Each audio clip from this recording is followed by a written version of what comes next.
In the gleaming headquarters of Pinnacle Financial in Phoenix, a 62-year-old accountant was about to stage the most dangerous performance of her life. What started as routine late-night bookkeeping took a shocking turn when she discovered a $50 million pension fraud. Sylvana Davis wasn't your typical whistleblower.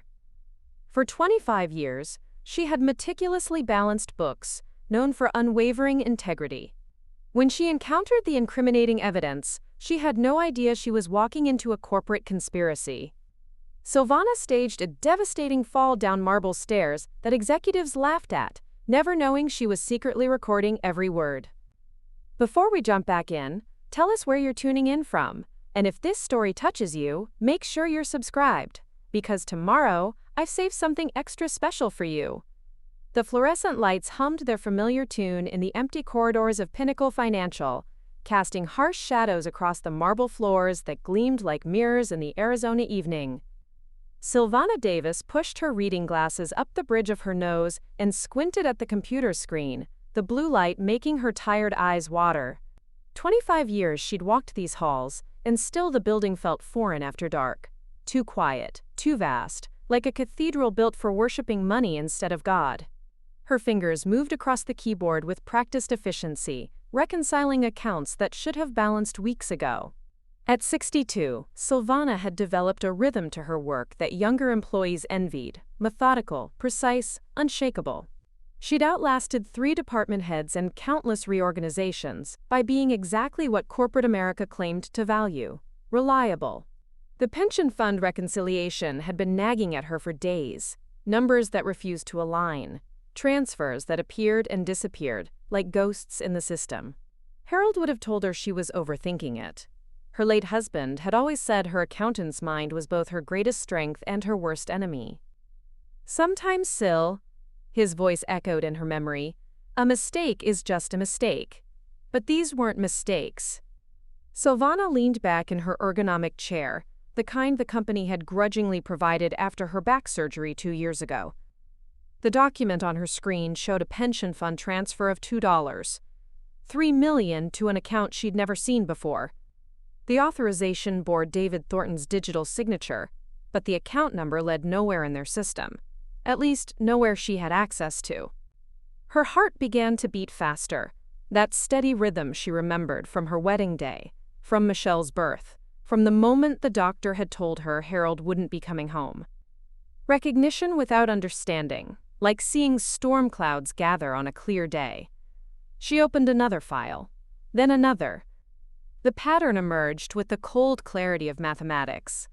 Systematic transfers, always under the federal reporting threshold, always to accounts that existed in bureaucratic limbo. Millions of dollars, vanishing like vapor. "Jesus Christ," she whispered, then immediately glanced around the empty office. Even alone, she felt exposed. Harold's voice again. "When you find yourself in a hole, Syl, first thing you do is stop digging." But she couldn't stop. Her accountant's mind demanded answers, craved the satisfaction of balanced books, and explained discrepancies. She pulled file after file, cross-referencing account numbers, tracking the electronic breadcrumbs that led deeper into Pinnacle Financial's digital maze. The printer in the corner hummed to life, breaking the silence like a gunshot. Sylvana's hands shook as she fed documents through the machine, each page revealing another layer of the scheme. Pension funds, money that belonged to teachers, firefighters, factory workers who'd spent their lives believing someone was watching out for their future. Her phone buzzed. A text from Michelle in Seattle. "Mom, you're working too late again. The neighbors can see your office light from the street. Go home." Sylvana stared at the message, struck by the irony. Her daughter, 3 states away, could track her location by the glow of her desk lamp, but no one in this building seemed to notice that millions of dollars were walking out the door. Or maybe they did notice. Maybe that was worse. She began photographing the documents with her phone, hands trembling so badly she had to brace her elbows on the desk. Each camera click felt like a small betrayal, not of the company, but of the person she'd been for 25 years, the loyal employee, the team player, the woman who kept her head down and her opinions to herself. The elevator chimed in the distance, its mechanical voice announcing an arrival on the executive floor. Sylvana's blood froze. Security made rounds every 2 hours, but Marcus Webb wasn't due for another 40 minutes. She quickly shuffled the papers back into their files, her heart hammering against her ribs. Footsteps echoed in the hallway, the measured pace of someone who belonged here. Sylvana forced herself to return to her computer screen, fingers moving across innocent spreadsheets while her mind raced. The footsteps passed her office without slowing, but she remained rigid until the elevator chimed again, carrying its passenger back to whatever shadows they'd emerged from. 20 minutes later, she was alone again, with her terrible knowledge. At home in her modest ranch house in Ahwatukee, Sylvana spread the photographs across her kitchen table, like tarot cards promising a dark future. The familiar space, Harold's coffee mug still in the dishwasher, the cross-stitch pillow Michelle had made in high school, seemed to mock her with its normalcy. How could the world look exactly the same when everything had changed? She made copies using the ancient printer Harold had insisted they needed for taxes, then locked the originals in the fireproof safe, where they kept birth certificates and insurance policies. Documents that mattered, documents that proved you existed, that your life had meaning. These documents proved something else entirely. Sleep eluded her that night. She lay in the bed she'd shared with Harold for 38 years, staring at ceiling shadows and calculating damage. If her estimates were correct, Pinnacle Financial had stolen over $50 million from pension funds in the past 3 years. $50 million that belonged to people like Mrs. Chen next door, who'd taught elementary school for 40 years and trusted that her retirement was secure. Morning came with the mechanical cheerfulness of her coffee maker, and the weight of decision pressing down like Arizona heat. Sylvana dressed with unusual care. Her navy suit, the one Harold had said, made her look like she could run the whole company. Maybe she couldn't run it, but she could damn sure try to save it from itself. Rebecca Stone's office occupied a corner of the 32nd floor, all glass and chrome and intimidating views of the Phoenix skyline. Pinnacle Financial's chief legal counsel was younger than Michelle, with the kind of aggressive competence that made Sylvana feel simultaneously impressed and invisible. Mrs. Davis, Rebecca's smile was professional but cold. This is highly irregular. If you have concerns about accounting procedures, there are proper channels. I've been here 25 years, Sylvana interrupted, surprising herself with the steel in her voice. I know about proper channels. I also know about proper accounting. And what I found isn't proper anything. She slid copies of the documents across Rebecca's pristine desk, watching as the lawyer's expression shifted from dismissive to calculating. Rebecca's fingers moved across the pages with surgical precision, her face revealing nothing. Mrs. Davis, Rebecca finally said, her voice carrying the patronizing tone usually reserved for confused elderly relatives. These are complex financial instruments, investment vehicles designed to maximize returns for our pension fund clients. I understand they might appear irregular to someone without expertise in modern portfolio management, but I assure you, I've been managing portfolios since before you were born, Sylvana said quietly. Don't mistake my age for ignorance. Rebecca's smile hardened. Of course not. But I think you'll find that these transactions are perfectly legal and have been approved by all relevant regulatory bodies. Perhaps if you discussed your concerns with your supervisor, David Thornton authorized these transfers personally, then I fail to see the problem. Rebecca gathered the papers and handed them back across the desk. Mr. Thornton is the CEO of this company. He has both the authority and the responsibility to make investment decisions on behalf of our clients. Sylvana stared at the documents in her hands, feeling like a child who'd brought drawings home from school only to have them dismissed as scribbles. $50 million, Rebecca. $50 million that isn't where it's supposed to be. Mrs. Davis, Rebecca stood, signaling the end of the meeting. I appreciate your diligence, but I think it would be best if you focused on your assigned responsibilities and left the big picture to those of us trained to see it. The elevator ride down felt like falling. Sylvana clutched the documents against her chest, watching the floor numbers descend while her faith in the system she'd served for 25 years crumbled like old mortar. By the time she reached the parking garage, she understood with crystalline clarity that she was alone with her knowledge. But she wasn't powerless. Not yet. That evening, She sat in Harold's old recliner with her laptop balanced on her knees, researching whistleblower protection laws and SEC reporting procedures. The internet was a foreign country to her, but necessity made her a quick student. She learned about federal investigations and corporate prosecutions, about ordinary people who'd risked everything to expose the truth. She also learned how often they lost. Still, Harold's voice whispered in her memory, clear as the day he'd spoken the words during their last conversation before the stroke took him. Integrity, Syl. That's all we really have in the end. Everything else is just paperwork. The documents lay spread across the coffee table, proof of a crime that seemed to grow larger every time she looked at it. $50 million stolen from people who'd spent their lives believing in promises. People who'd worked double shifts and skipped vacations and delayed dreams because someone in a suit had told them their money was safe. Sylvana Davis, 62 years old, widowed, dismissed by a lawyer young enough to be her daughter, stared at the evidence of betrayal and made her choice. She was going to need irrefutable proof. Evidence so clear and damning that even Rebecca Stone couldn't wave it away with corporate doublespeak.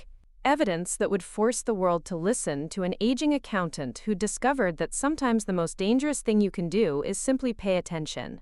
Tomorrow, she would begin planning how to get it. The irrefutable evidence she needed lay just beyond her reach, locked behind executive privilege and corporate secrecy. Sylvana stared at her laptop screen in the pre-dawn darkness of her kitchen, the cursor blinking against the white background like a heartbeat. Harold's coffee mug sat cold beside her, forgotten in the 3 hours she'd spent researching David Thornton's schedule, board meeting times, and the architectural layout of Pinnacle Financial's 32nd floor. The building plans, pulled from public records filed during construction, spread across her dining room table like a general's battle map. She traced the executive conference room's location with her finger, corner office, floor-to-ceiling windows overlooking the valley, and most importantly, positioned directly above the main stairwell, where voices would carry. Her hands shook as she measured distances and calculated angles. 23 steps from the elevator to the conference room, marble floors that would amplify sound. Security cameras with blind spots she'd memorized from 25 years of walking these halls. The monthly board meeting scheduled for Thursday at 2 p.m., when the building would be nearly empty save for the executives discussing what Rebecca Stone had dismissed as, quote, complex financial instruments. Sylvana pulled up the audio recording app on her phone, testing its range and clarity.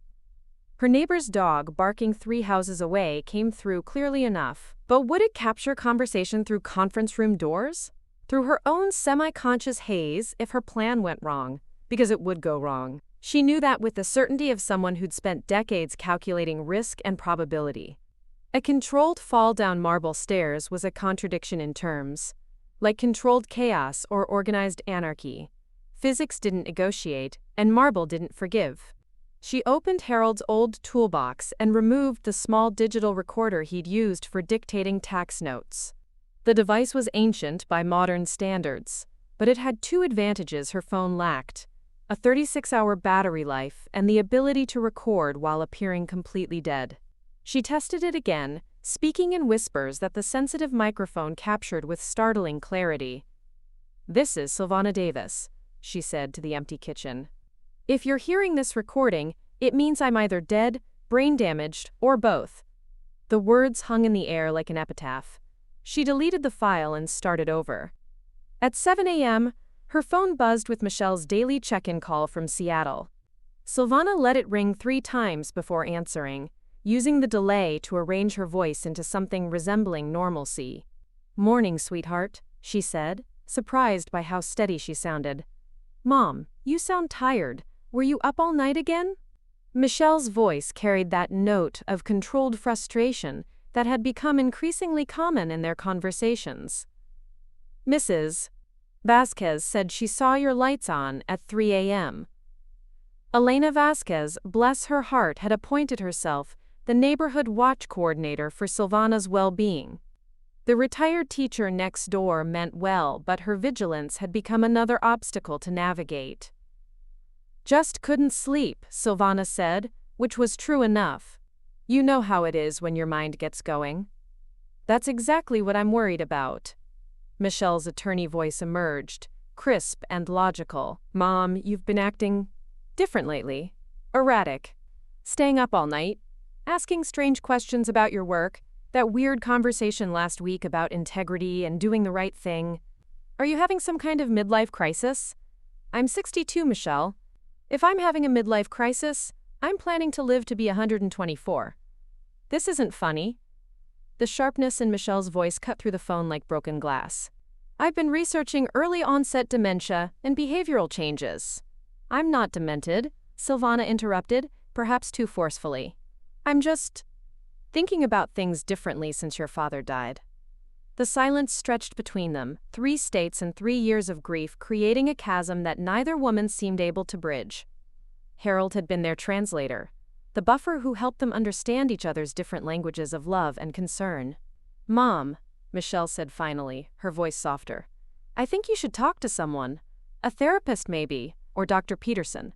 These middle-of-the-night work sessions, this obsession with your job, it's not healthy." "I'll think about it," Sylvana lied, already knowing she wouldn't live long enough to keep that promise if her plan succeeded. Or failed. After Michelle hung up, Sylvana sat in Harold's recliner and wrote the letter she hoped no one would ever have to read. Her handwriting, usually precise as printed text, wandered across the page as emotion overrode muscle memory. "If something happens to me at Pinnacle Financial, it wasn't an accident. The documents in the safe contain evidence of pension fund fraud totaling over $50 million. I tried to report it through proper channels, but Rebecca Stone dismissed my concerns. David Thornton is directly involved. Michelle, I know you'll be angry that I didn't tell you. I know you'll blame yourself for not seeing the signs. But this isn't about you, sweetheart. This is about doing what's right, even when the cost is everything.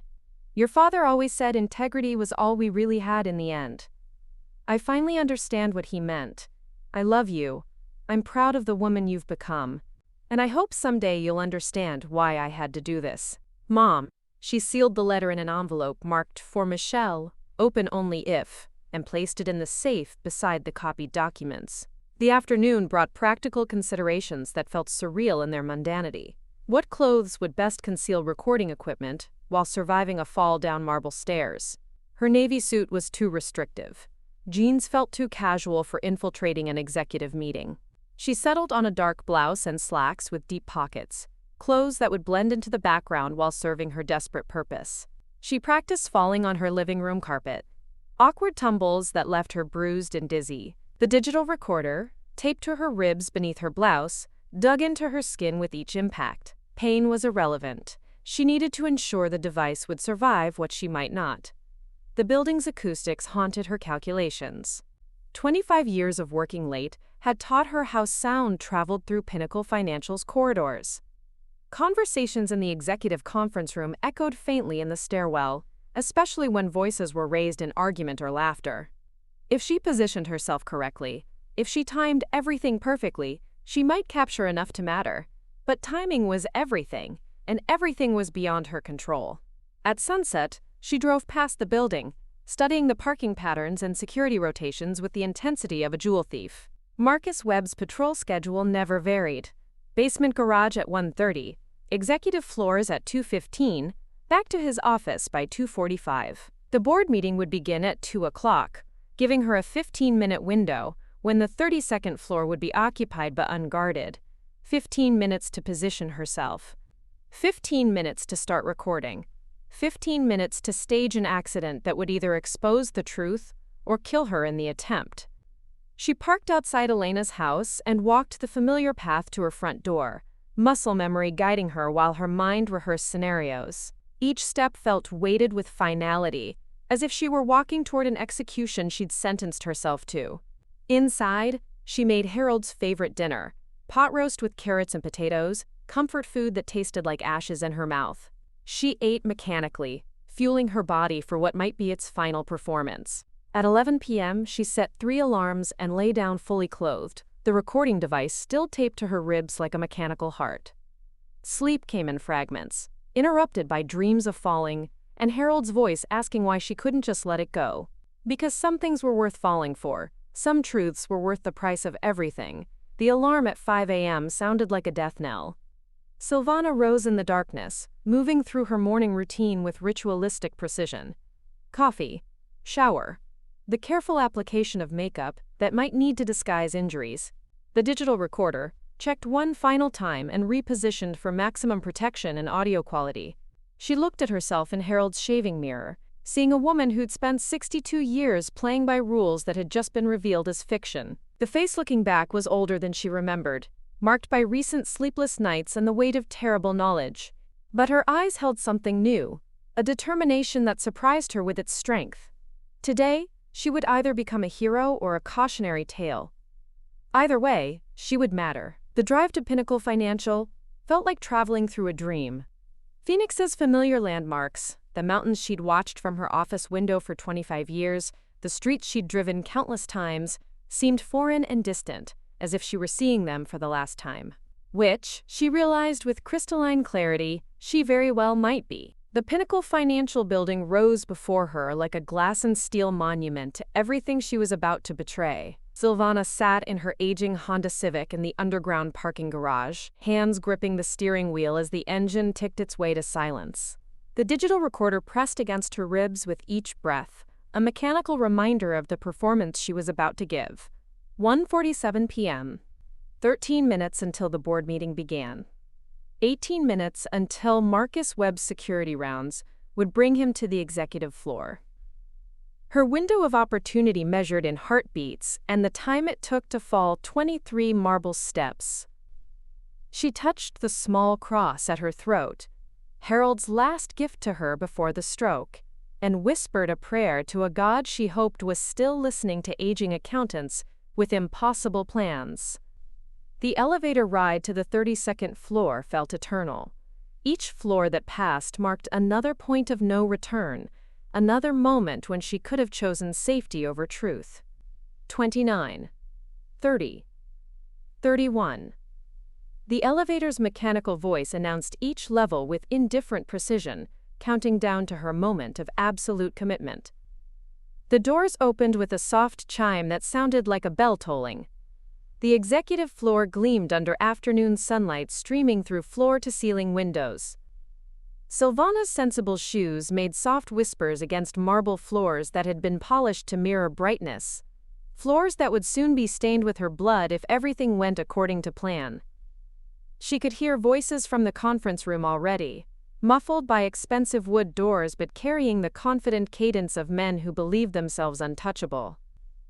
David Thornton's voice rose above the others, smooth and authoritative, discussing quarterly projections with the casual ease of someone for whom millions were merely numbers on spreadsheets.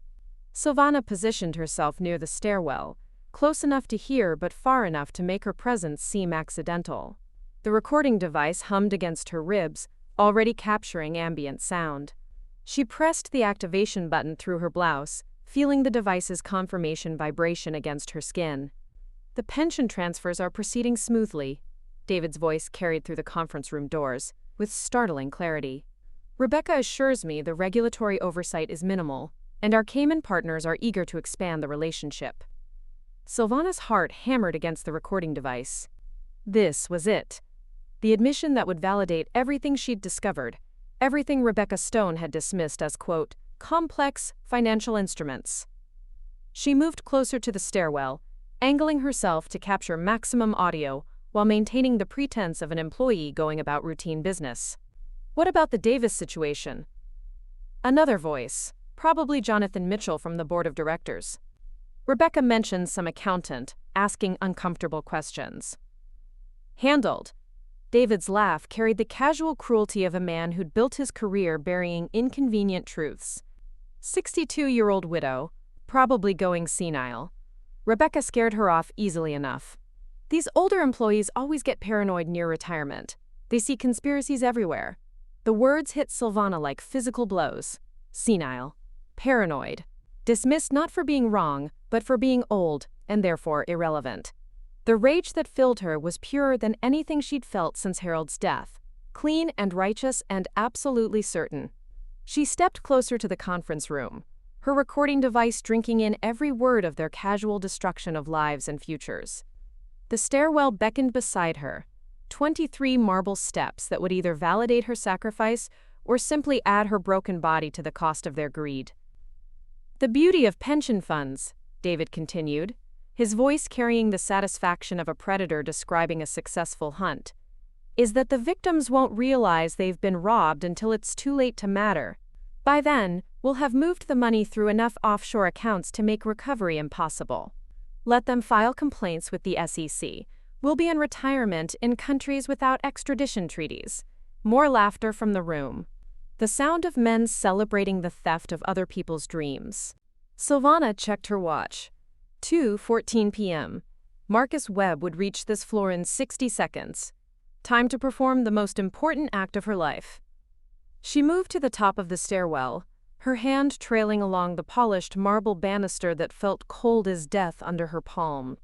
23 steps stretched below her like a path to judgment. The voices from the conference room continued their casual discussion of financial devastation, providing the soundtrack for her impending martyrdom. "Mrs. Davis? What are you doing up here?" Marcus Webb's voice behind her made Sylvana's blood freeze. She turned to see the security chief emerging from the elevator, his expression shifting from mild curiosity to professional alertness as he noticed her proximity to the executive conference room. "Oh, hello, Marcus," she managed, surprised by how steady her voice sounded. I thought I heard something." "Wanted to make sure everything was secure up here." Marcus's eyes narrowed slightly. After 20 years of security work, he recognized when people were where they shouldn't be. "Ma'am, you know employees aren't supposed to be on the executive floor without authorization." "Of course," Sylvana said, taking a half step backward toward the stairwell. "I was just concerned about—" "Ma'am, please step away from the stairs." But it was too late. Whether from nerves, miscalculation, or divine intervention, Sylvana's heel caught on the marble edge of the top step. For one suspended moment, she felt herself beginning to fall. Not the controlled tumble she'd practiced in her living room, the genuine terrifying gravity asserting its dominion over her carefully laid plans. Time stretched like taffy. She saw Marcus's expression shift from suspicion to horror as he lunged forward, too late to catch her. She felt the recording device dig into her ribs as her body twisted, protecting the evidence even as she lost all control of her descent. The first impact, her shoulder against the marble banister, sent lightning through her nervous system. The second, her hip against the edge of a step, spun her sideways. The third, her head against unforgiving stone, filled her vision with stars and sent her tumbling into darkness punctuated by the sick sound of bone-meeting marble. She rolled, bounced, caromed off marble and brass fixtures like a broken doll thrown down a mountainside. Each impact registered as both agony and strange relief, proof that her sacrifice was real, that the performance had become terrifyingly authentic. The conference room doors burst open. Voices, raised in alarm now instead of casual cruelty, shouted over each other in a chaos of concern and confusion. "Jesus Christ, what happened? Call 911. Is she conscious? Marcus, what the hell? I don't know, she just fell." She was asking about sounds up here and then, through the haze of pain and encroaching unconsciousness, Sylvana felt a moment of dark satisfaction. They were still talking. The recording device, miraculously intact beneath her broken body, was still capturing every word of their panic, their attempts to control the narrative, their casual revelation that her accident was merely an inconvenience to their larger crimes. "She's the one Rebecca mentioned," David Thornton's voice, closer now, tinged with calculation even in crisis. "The paranoid accountant. Probably came up here to spy on our meeting." "Sir, she's badly hurt." Marcus's voice carried genuine concern. "We need to focus on getting her medical attention." "Of course," David said smoothly, "but we also need to consider the implications. An unstable employee, clearly suffering from some kind of breakdown, injuring herself while attempting corporate espionage." Even through her fading consciousness, Sylvana recognized the master at work. David Thornton was already crafting the narrative that would protect him and destroy her, the crazy old woman who'd gone off the deep end and hurt herself pursuing imaginary conspiracies. But she had their words.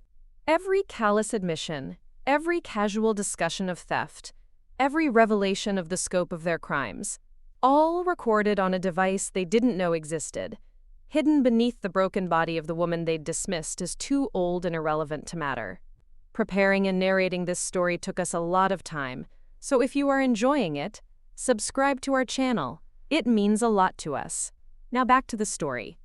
The sirens in the distance sounded like salvation. Paramedics would come, and doctors, and eventually investigators who would have to explain how a senior accountant had ended up broken at the bottom of the executive stairwell. The recording would survive even if she didn't. "Ma'am? Ma'am, can you hear me?" Marcus's voice seemed to come from very far away. "Help is coming. Just hold on." Sylvana tried to speak, to tell him about the device that contained the truth beneath her shattered ribs, but her voice wouldn't cooperate. Darkness crept in from the edges of her vision, like fog rolling across the desert. Her last conscious thought was of Harold, waiting for her with that patient smile he'd worn whenever she'd taken on more than she could handle. "Integrity, Syl," his voice whispered as consciousness slipped away. "That's all we really have in the end." The paramedics arrived 12 minutes later to find an unconscious woman at the bottom of a marble staircase, her body broken but her secret intact. Hidden beneath her torn blouse, a small digital recorder continued its faithful work, preserving the evidence that would either vindicate her sacrifice or die with her in the sterile corridors of a Phoenix hospital. The performance was over. The recording played on. Consciousness returned like a tide washing over broken shells, slow, painful, incomplete. Sylvana surfaced from darkness to find herself floating in a haze of white light and mechanical sounds, her mind grasping for anchors in a world that felt fundamentally altered. The ceiling above her was unfamiliar, marked by fluorescent fixtures that hummed with a frequency that made her skull ache. Hospital, some primitive part of her brain recognized. Hospital meant she was alive. But alive felt different now. She tried to turn her head and immediately regretted the decision as pain lanced through her skull like lightning. The movement sent waves of nausea rolling through her stomach, and she closed her eyes against the sudden spinning of the room. When she opened them again, a woman in a white coat was leaning over her, dark eyes filled with professional concern. "Mrs. Davis? Can you hear me? I'm Dr. Kim, your neurologist." Sylvana tried to speak but found her voice trapped somewhere between her brain and her throat. Her mouth felt stuffed with cotton, her tongue thick and uncooperative. She managed a small nod which sent fresh spikes of agony through her neck. "Good," Dr. Kim said, making notes on a tablet. "You've been unconscious for 36 hours. You suffered a severe traumatic brain injury in your fall, along with 3 broken ribs, a fractured wrist, and significant bruising. We've been monitoring you for intracranial pressure and bleeding." Fall. The word triggered a cascade of fragmented memories. Marble stairs, David Thornton's voice, the recording device pressed against her ribs. Sylvana's hand moved instinctively to her side, feeling for the device that had been her lifeline to truth.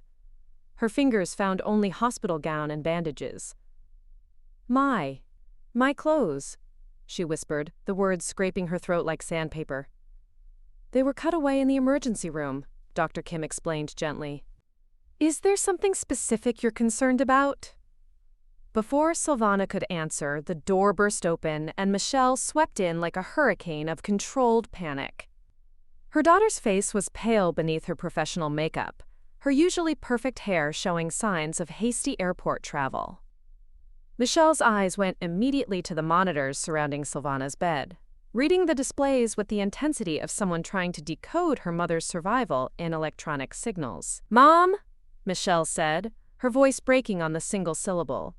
"Thank God," they said. They said it was touch and go for a while. "I'm here," Sylvana managed, though she wasn't entirely certain what "here" meant anymore. Her memory felt like a jigsaw puzzle, with crucial pieces missing. She remembered planning something important, remembered the weight of terrible knowledge, but the details remained frustratingly out of reach.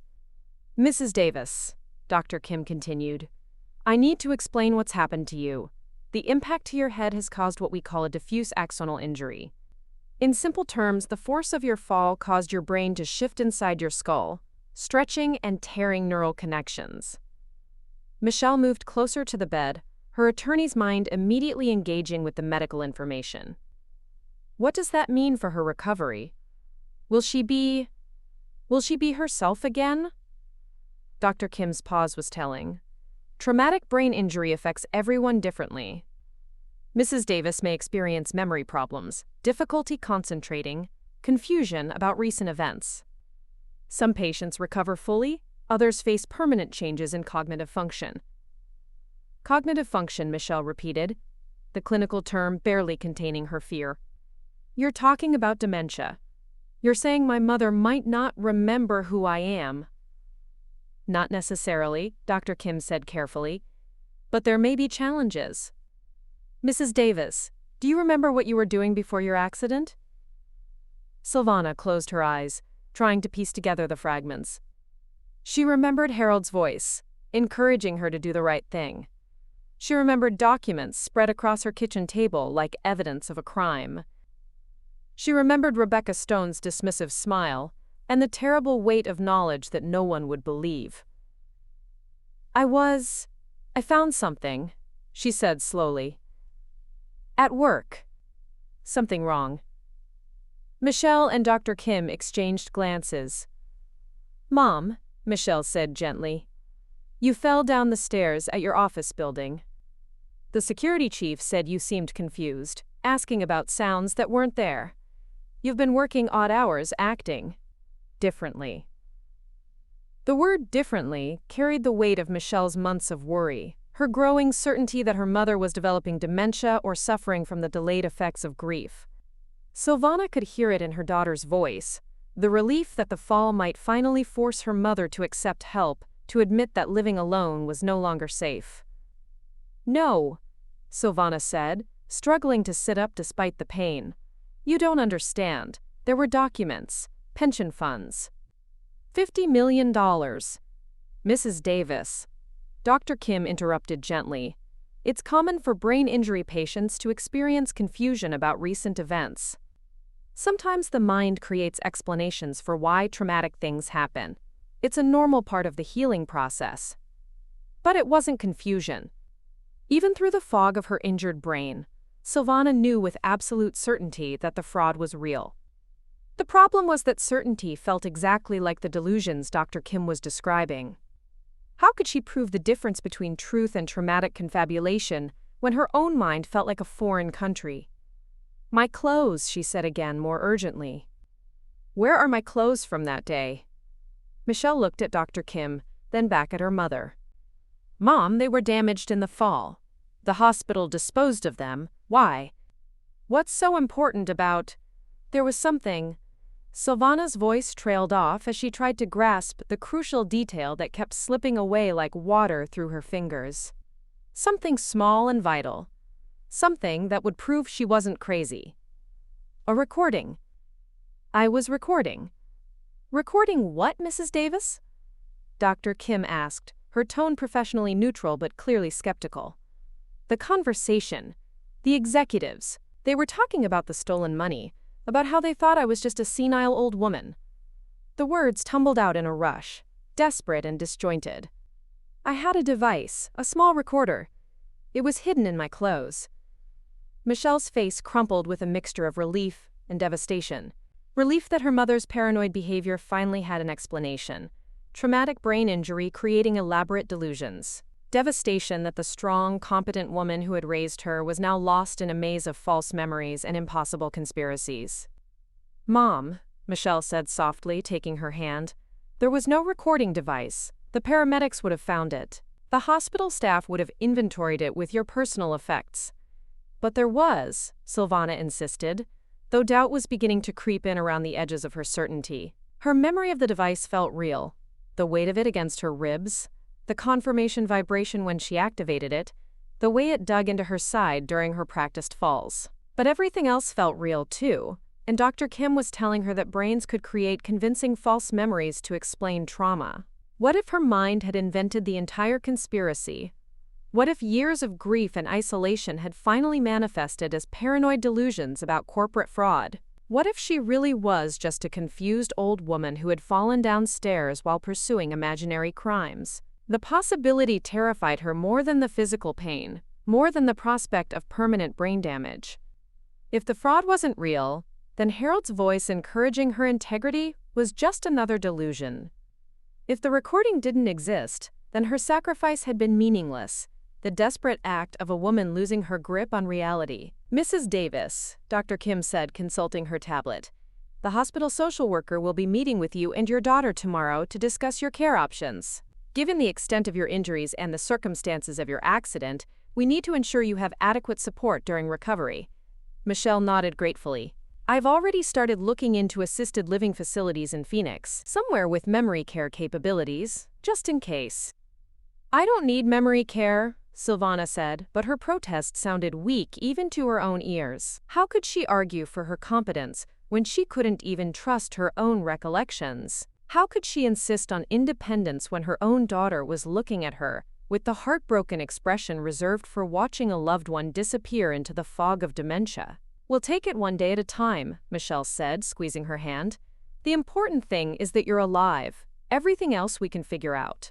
But Sylvana didn't want to figure it out one day at a time.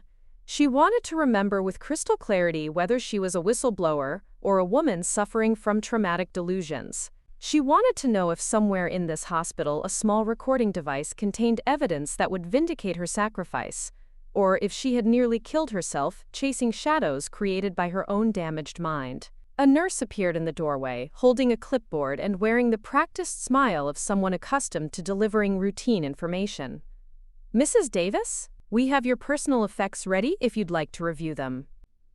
Just some jewelry, and the contents of your pockets that survived the fall." Sylvana's heart leaped. "Yes, please." The nurse wheeled in a small cart containing a manila envelope marked with Sylvana's name and patient number. Inside were her wedding ring, Harold's cross necklace, her car keys, and her wallet. No recording device. No evidence of anything beyond an ordinary woman who had suffered an extraordinary accident. "That's everything?" Michelle asked. "Everything that was salvageable," the nurse confirmed. "Sometimes in trauma cases, small items get lost or damaged beyond recovery." Sylvana stared at the pathetic collection of her life's remnants, searching for some proof that her memories were real. But the absence of evidence wasn't evidence of absence, was it? Or was that exactly the kind of circular reasoning that delusional people use to maintain their false beliefs? "Mom," Michelle said gently, "try to rest. Your brain needs time to heal. When you're stronger, we'll sort everything out." But Sylvana didn't want to rest. She wanted to fight, against the fog in her mind, against the doubt creeping into her certainty, against the growing possibility that she had destroyed her life pursuing phantoms. The problem was that fighting required weapons, and her only weapon, her memory, had been compromised by the very act of trying to use it. As evening approached and Michelle finally convinced herself to leave for her hotel, Sylvana lay in the mechanical darkness of her hospital room, surrounded by the electronic heartbeat of machines monitoring her damaged brain. Somewhere in Phoenix, David Thornton was probably sleeping peacefully in his expensive bed, secure in the knowledge that the crazy old woman who had threatened his empire was now safely contained in a hospital room, her credibility shattered along with her skull. Unless the recording existed, unless it had somehow survived the fall and the hospital's procedures, waiting to be discovered by someone who knew to look for it. Unless she wasn't delusional after all, but simply a woman whose truth was too dangerous to be believed. The uncertainty was almost worse than the pain. Almost worse than the possibility of permanent brain damage. Because if she was wrong about the recording, she was wrong about everything. And Harold's voice in her memory was just another symptom of a mind learning to lie to itself. But if she was right, then somewhere in this sterile medical maze, the evidence of her vindication was waiting to be found. James Rodriguez sat in his aging Honda Civic outside Phoenix General Hospital, staring at the text message that might either launch his career or confirm his reputation as the Arizona Republic's most gullible reporter. The tip had come through the newspaper's anonymous hotline at 3 a.m., a woman's voice thick with a Spanish accent. "There's a lady in the hospital who says she recorded executives stealing pension money. Room 314. They're saying she's crazy, but maybe someone should listen." The voice belonged to Elena Vasquez, though Jimmy didn't know that yet. He only knew that 60% of anonymous tips led nowhere, 30% led to conspiracy theorists with elaborate delusions, and 10% led to stories that mattered. The trick was figuring out which category this fell into before wasting days chasing shadows. He'd already done the preliminary research that's separating real reporters from journalism school graduates. Sylvana Davis, 62, senior accountant at Pinnacle Financial for 25 years. No criminal record, no history of mental illness, no previous contact with media. Married 38 years to Harold Davis, deceased 3 years ago. One daughter, Michelle Davis Thompson, attorney in Seattle. On paper, she looked like exactly the kind of reliable source that made stories credible. On the other hand, she was in the hospital with a traumatic brain injury after falling downstairs while allegedly acting erratically, according to building security. Brain injuries could cause elaborate false memories, and paranoid delusions about corporate conspiracies were textbook symptoms of certain types of dementia. Jimmy locked his car and walked through the hospital's automatic doors, his press credentials bouncing against his chest like a talisman. At 28, he'd been covering local government corruption and business malfeasance for 5 years, long enough to develop instincts about when sources were telling the truth. But those instincts had been honed on people whose brains weren't damaged by impacts with marble stairs. Room 314 was quiet when he knocked, and the woman who answered "come in" sounded older than he'd expected, fragile in a way that immediately triggered his skepticism. Elderly source, plus head injury, plus claims of corporate conspiracy equaled the kind of story that could destroy a reporter's credibility if handled carelessly. Sylvana was sitting up in bed, her silver hair combed, but her face marked by bruises that painted a roadmap of her fall. Her eyes held an intelligence that cut through the medical setting like a blade. When she looked at him, Jimmy felt the immediate assessment of someone who'd spent decades evaluating people's competence and finding most of them wanting. "You're the reporter," she said. It wasn't a question. "James Rodriguez, Arizona Republic. I understand you have some concerns about financial irregularities at Pinnacle Financial."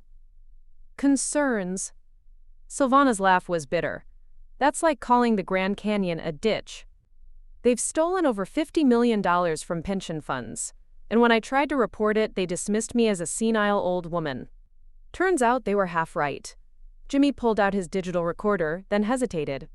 "Mrs. Davis, I have to ask, are you comfortable being recorded? And do you understand that you've suffered a serious brain injury that might affect your memory?"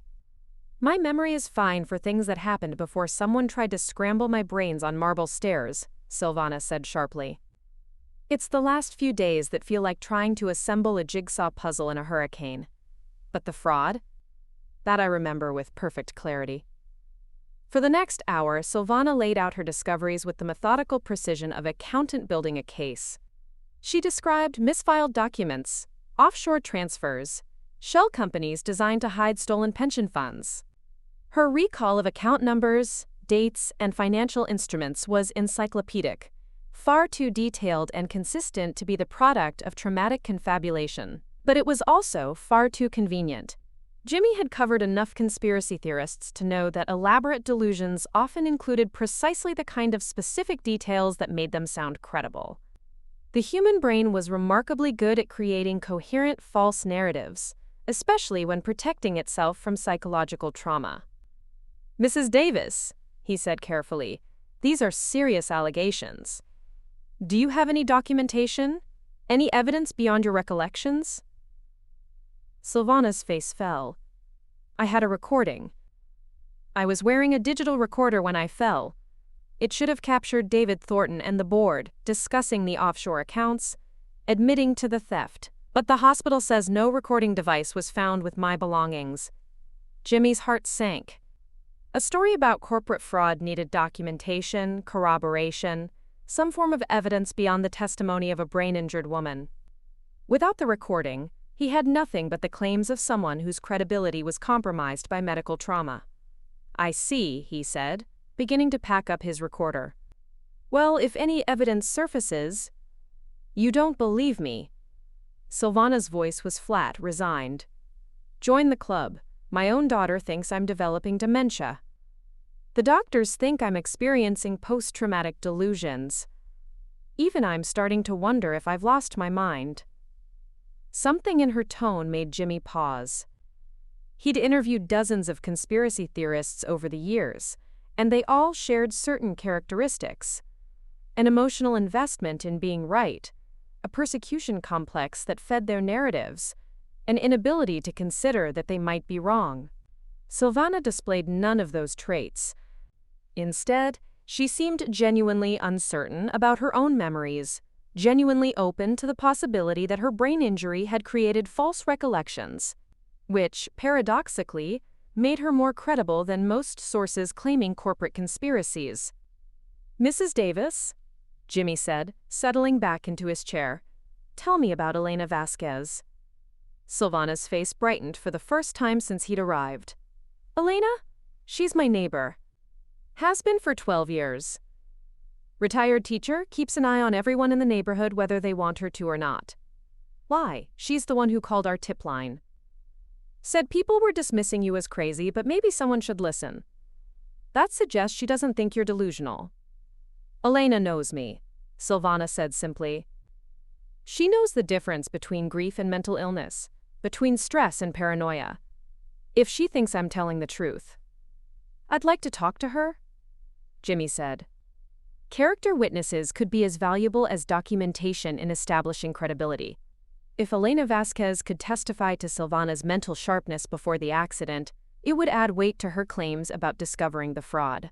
An hour later, Jimmy sat in Elena Vasquez's living room, surrounded by 40 years of teaching memorabilia and family photographs.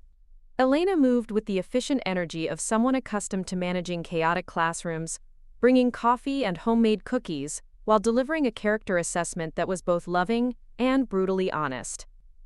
"Sylvana Davis is the most methodical person I've ever met," Elena said, settling into her recliner with the authority of someone stating indisputable facts. 25 years I've known her, and I've never seen her make a careless mistake with numbers, never seen her jump to conclusions without evidence. If she says there's fraud at that company, there's fraud. But she's been under a lot of stress since her husband died, Jimmy pointed out. Grief can affect judgment, create paranoid thoughts. "Meow," Elena interrupted, using the Spanish endearment with the firmness of a teacher correcting a particularly dense student. "I buried my own husband 15 years ago. I know what grief looks like, and I know what mental breakdown looks like after 30 years of teaching teenagers." What Sylvana was experiencing wasn't either of those things. She leaned forward, her dark eyes intense. For the past month, she's been working late every night, researching, taking notes, acting like someone who'd discovered something terrible and was trying to figure out what to do about it. Not like someone losing her mind, like someone whose mind was working overtime. The security chief at Pinnacle Financial said she seemed confused the day she fell, asking about sounds that weren't there. Elena's expression hardened. "Marcus Webb. I know him. His mother used to teach with me before she retired. Good woman, raised a decent man. But Marcus has been compromised by that company for years, covering up things that should have been reported."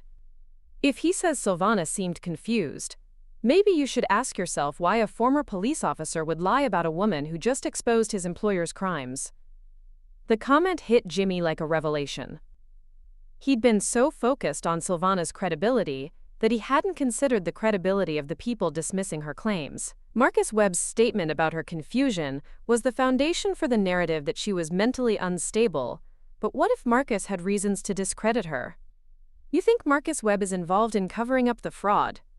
"I think Marcus Webb is a good man caught in a bad situation," Elena said carefully. "But I also think he's been protecting Pinnacle Financial secrets for years, and a whistleblower threatens everything he's built his career on. Good people can make bad choices when their livelihoods are threatened." Jimmy left Elena's house with a growing sense that the story was more complex than he'd initially assumed. Sylvana's neighbor had provided exactly the kind of character testimony that separated credible sources from delusional ones. But he still needed more than testimony. He needed evidence. Back at the Arizona Republic offices, Jimmy began the tedious work of investigative journalism. He pulled Pinnacle Financial's public filings, searched for patterns in their pension fund management, cross-referenced board members, and offshore corporate registrations. What he found made his pulse quicken. Pinnacle Financial had indeed been managing pension funds for several Arizona municipalities and private companies. Their returns had been consistently strong, perhaps too strong for the conservative investment strategies pension funds typically employed. More interesting, several of their listed investment partners were registered in the Cayman Islands and Bermuda, jurisdictions known for banking secrecy and minimal oversight. None of it proved fraud, but it supported the possibility that Sylvana's allegations deserved serious investigation. His research was interrupted by a phone call from a number he didn't recognize. "Mr. Rodriguez? This is Rebecca Stone, Chief Legal Counsel for Pinnacle Financial. I understand you've been asking questions about one of our former employees." Former employees. Interesting that Sylvana was already being described in past tense. "I'm investigating allegations of financial irregularities," Jimmy said carefully. "Would Pinnacle Financial like to comment?" "Mr. Rodriguez," Rebecca's voice carried the polished authority of someone accustomed to making problems disappear. "I'm calling as a courtesy to warn you that Mrs. Davis is suffering from severe traumatic brain injury and is not a reliable source for any story. Publishing allegations based on the confused recollections of a brain-damaged woman would be both irresponsible journalism and potentially libelous." The threat was delivered with professional smoothness, but it was unmistakably a threat. Jimmy had received similar calls before, usually when he was getting close to something that powerful people wanted to keep hidden. "I appreciate your concern for Mrs. Davis's welfare," he replied. "If Pinnacle Financial would like to provide documentation proving the legitimacy of your pension fund investments, I'd be happy to review it." The pause on the other end of the line was telling. "Mr. Rodriguez, I think you misunderstand the situation. There are no irregularities to investigate. There is only a confused elderly woman whose tragic accident has left her with false memories and paranoid delusions. I strongly advise you to consider the ethical implications of exploiting her condition for a sensational story." After Rebecca hung up, Jimmy sat in his cubicle staring at his computer screen. In his experience, legitimate businesses didn't call reporters to discredit whistleblowers unless the whistleblowers had discovered something worth covering up. The fact that Pinnacle Financial's chief legal counsel had taken time to personally warn him away from the story suggested that Sylvana Davis, brain injury or not, had stumbled onto something real. The question was whether he could prove it before Pinnacle Financial's lawyers destroyed both her credibility and his career. He opened a new document and began typing. "Investigation, pension fund irregularities at Pinnacle Financial." Below that, he added a single line that would guide his reporting for the next several weeks. "Sometimes the most dangerous truths come from the most vulnerable sources." The legal documents spread across the small table in Sylvana's hospital room like weapons of love disguised as bureaucracy. Michelle sat rigidly in the visitor's chair, her Seattle law firm's letterhead gleaming at the top of papers that would strip her mother of the right to make her own decisions. The irony wasn't lost on either woman. Michelle had spent her career fighting for clients' autonomy, and now she was preparing to take it away from the person who'd taught her to value independence above all else. "Temporary guardianship," Michelle said, her voice professionally neutral despite the tears threatening at the corners of her eyes. "Just until you're fully recovered. Until we can be sure the brain injury isn't affecting your judgment." Sylvana stared at the papers without touching them, as if they might burst into flames if disturbed. 3 days had passed since Jimmy Rodriguez's visit. 3 days of medical evaluations and family meetings and careful conversations that danced around the central question. Was she competent to control her own life? "My judgment," Sylvana repeated slowly. "You mean my insistence that I discovered corporate fraud, my claim that I was recording evidence when I fell, my refusal to accept that I'm just a confused old woman who slipped on some stairs." "Mom, please?"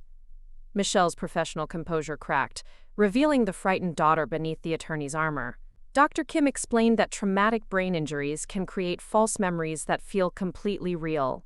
"You've been through hell. Losing dad, working too many hours, isolating yourself. Your mind is trying to process trauma by creating a narrative that makes you feel like you were in control, like your suffering had meaning. The psychological explanation was elegant in its completeness, and Sylvana could see how it comforted Michelle to believe it. Better a mother whose mind had created elaborate delusions than a mother who deliberately put herself in mortal danger. Better mental illness than the possibility that the woman who'd raised her was willing to sacrifice everything for strangers' pension funds. "What about the reporter?" Sylvana asked. "Jimmy Rodriguez. He seemed to think my allegations had merit." Michelle's expression hardened. A 28-year-old journalist looking for his big break. "Mom, these kinds of reporters prey on vulnerable people, encouraging their delusions because conspiracy stories sell newspapers. I've already spoken to his editor about the ethical implications of exploiting a brain injury patient." The betrayal cut deeper than the physical pain of her injuries. Sylvana understood Michelle's motivations: love, fear, the desperate need to protect a parent who seemed incapable of protecting herself. But love could be its own form of violence when it demanded the surrender of everything that made life worth living. "So you're gonna have me declared incompetent," Sylvana said. "Move me into some facility where I can't cause trouble.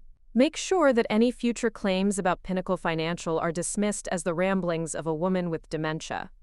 "It's not about silencing you," Michelle insisted, though her inability to meet her mother's eyes suggested otherwise. "It's about keeping you safe, about making sure you get the care you need during recovery. And if I refuse to sign these papers?" Michelle's pause was answer enough. "I've already filed the preliminary petition with the court. The hearing is scheduled for next week. Dr. Kim's medical evaluation will be a key factor in the judge's decision." The legal machinery was already in motion, converting a daughter's love into institutional control. Sylvana realized with bitter clarity that her sacrifice had accomplished nothing. Not only had she failed to expose the fraud, but her attempt had provided the perfect justification for those who wanted to silence her. Brain-damaged whistleblowers were the easiest kind to discredit. Dr. Kim's entrance interrupted the family standoff. The neurologist carried a tablet and wore the expression of someone delivering news that would please no one completely. "I have the results of your latest cognitive assessments," Dr. Kim said, settling into the chair beside Michelle. "Mrs. Davis, your memory function shows significant improvement since admission. Your recall of events prior to the injury remains excellent, and your reasoning abilities are well within normal ranges for someone your age." Michelle leaned forward. "But what about the traumatic brain injury, the potential for false memories?" "Brain injuries can indeed create false memories," Dr. Kim acknowledged. "But they can also sharpen focus on real events that occurred before the trauma." Mrs. Davis shows no signs of confabulation or paranoid delusion. Her allegations about workplace fraud are detailed, consistent, and delivered, without the emotional investment typical of delusional thinking. The words hung in the air like a verdict. Michelle's face went through a series of expressions: confusion, denial, and finally a dawning horror as she realized what Dr. Kim was suggesting. "You're saying she might be telling the truth," Michelle whispered. "I'm saying that from a neurological standpoint, there's nothing preventing her from being a reliable witness to events that occurred before her injury. Whether those events constitute fraud is beyond my expertise, but her mental capacity to observe and report them appears intact." Sylvana felt a surge of vindication followed immediately by a more complex emotion: pity for her daughter, who was watching her careful constructions of reality crumble in real time. Michelle had built an entire framework around her mother's supposed mental decline, and Dr. Kim's assessment threatened to demolish it completely.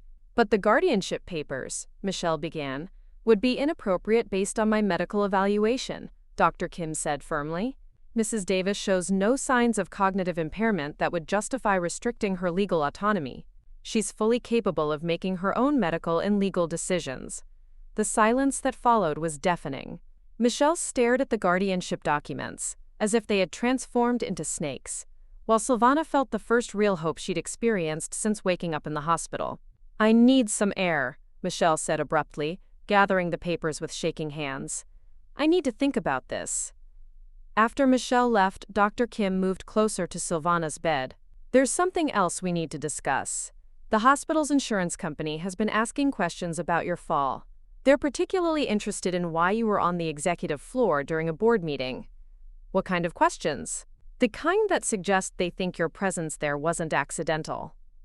Mrs. Davis, if you were deliberately gathering evidence when you fell, it could affect your medical coverage.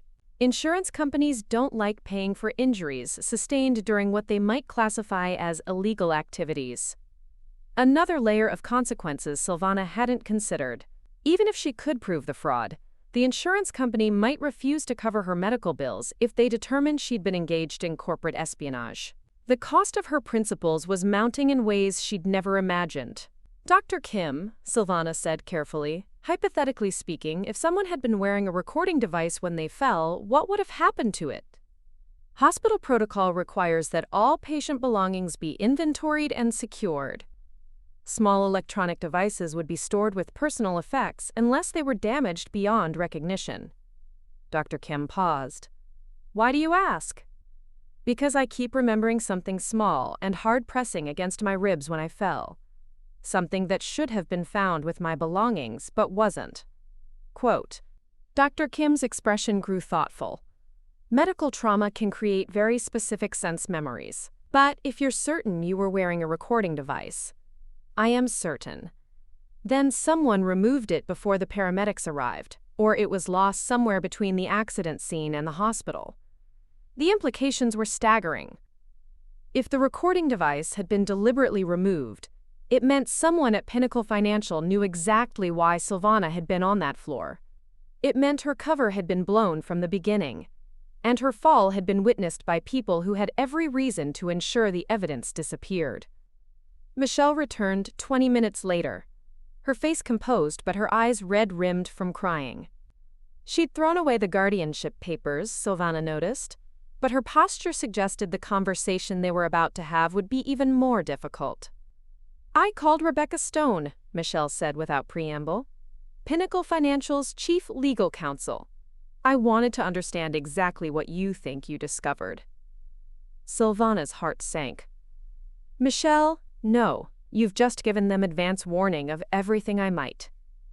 She offered me a job, Michelle interrupted. A very good job. Senior counsel position, substantial salary increase, immediate start date. All I have to do is convince you to drop these fraud allegations and accept that your memory has been compromised by the brain injury. The offer was simultaneously insulting and terrifying in its naked calculation. Pinnacle Financial was willing to buy Michelle's loyalty to ensure Sylvana's silence, and they were confident enough in their power to make the bribe obvious. What did you tell her? Michelle met her mother's eyes for the first time since returning. I told her I'd think about it. But Mom, the offer makes me realize something important. Companies don't try to buy off the families of delusional patients. They don't offer bribes to silence people who are obviously mentally incompetent. So you believe me now? I believe you discovered something that scares them enough to risk exposure by trying to silence you. Michelle sat down heavily. I also believe that means you're in more danger than either of us realized. If they're willing to bribe me, what else might they be willing to do to protect themselves? The question hung between them like a bridge neither woman was sure she wanted to cross. Sylvana had been thinking like an accountant. Expose the fraud, present the evidence. Let justice take its course. But Michelle was thinking like a lawyer, understanding that justice and law existed in different universes when sufficient money was involved. There's something else, Michelle said. Rebecca Stone mentioned that they have security footage of your fall. She said it clearly shows you acting confused and disoriented, asking about sounds that weren't there. She offered to provide the footage to support your incompetency hearing. Footage that could be edited to show whatever they want it to show. Exactly. Michelle leaned forward. Mom, if you're right about the fraud, then we're not just dealing with white-collar criminals. We're dealing with people who have the resources and motivation to destroy anyone who threatens them, including us. For the first time since her fall, Sylvana saw her daughter not as an obstacle to overcome, but as an ally who finally understood the stakes. Michelle's legal mind was beginning to grasp the complexity of what they were facing, not just proving fraud, but surviving the consequences of trying to prove it. So what do we do? Sylvana asked. Michelle's smile was grim but determined. We find that recording device, and then we make sure everyone hears what's on it before they can silence us permanently. The battle lines were drawn. Mother and daughter, reunited not by shared delusion but by shared recognition of a truth too dangerous to ignore. The question now was whether they could survive long enough to expose it. The war room on the 32nd floor of Pinnacle Financial had been hastily assembled in David Thornton's corner office, its floor-to-ceiling windows offering a panoramic view of Phoenix, while the men inside planned their assault on a brain-injured woman's credibility. Rebecca Stone sat across from Thornton's mahogany desk, her tablet displaying a carefully orchestrated media strategy designed to destroy Sylvana Davis before she could destroy them.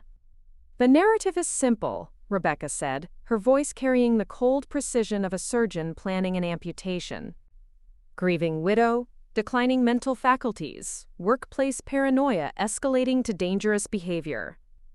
The fall was inevitable. A confused elderly woman pursuing imaginary conspiracies until reality intervened. Thornton nodded, studying the press release on his screen. The language was masterful, simultaneously expressing concern for Sylvana's well-being while painting her as fundamentally unreliable. What about the daughter, Michelle Davis Thompson? Conflicted but protective, she'll prioritize her mother's medical care over pursuing wild allegations. The job offer I made will keep her focused on practical concerns rather than legal ones. And the reporter? Rebecca's smile was predatory. Jimmy Rodriguez is ambitious, but inexperienced. I've already had conversations with his editor about the ethical implications of exploiting a brain injury patient for sensational stories. The Arizona Republic won't touch this without corroborating evidence, which doesn't exist. But Marcus Webb, standing near the window like a guard who'd forgotten his purpose, knew they were wrong about the evidence. He'd been replaying the moments before Sylvana's fall in his mind for 3 days, and each replay confirmed what he'd been trying to forget. She hadn't been confused or disoriented. She'd been listening, positioning herself to hear conversations that were meant to be private. "Marcus," Thornton's voice cut through his reverie, "I need you to review your incident report. Make sure it accurately reflects Mrs. Davis's mental state when you encountered her." The request was delivered as a suggestion, but Marcus heard the underlying command. Thornton wanted him to modify his report, to strengthen the narrative of Sylvana's instability. 3 decades of police work had taught Marcus the difference between protecting and serving, and this felt like neither. "Sir," Marcus said carefully, "my report is already accurate." Mrs. Davis asked about sounds from the conference room, which I attributed to the ongoing board meeting. "I didn't observe signs of confusion or disorientation." The silence that followed was thick with tension. Rebecca and Thornton exchanged glances that communicated volumes about Marcus's failure to read the room correctly. "Marcus," Rebecca said, her voice taking on the patient tone reserved for explaining simple concepts to slow children. "Traumatic brain injuries can cause retrograde amnesia.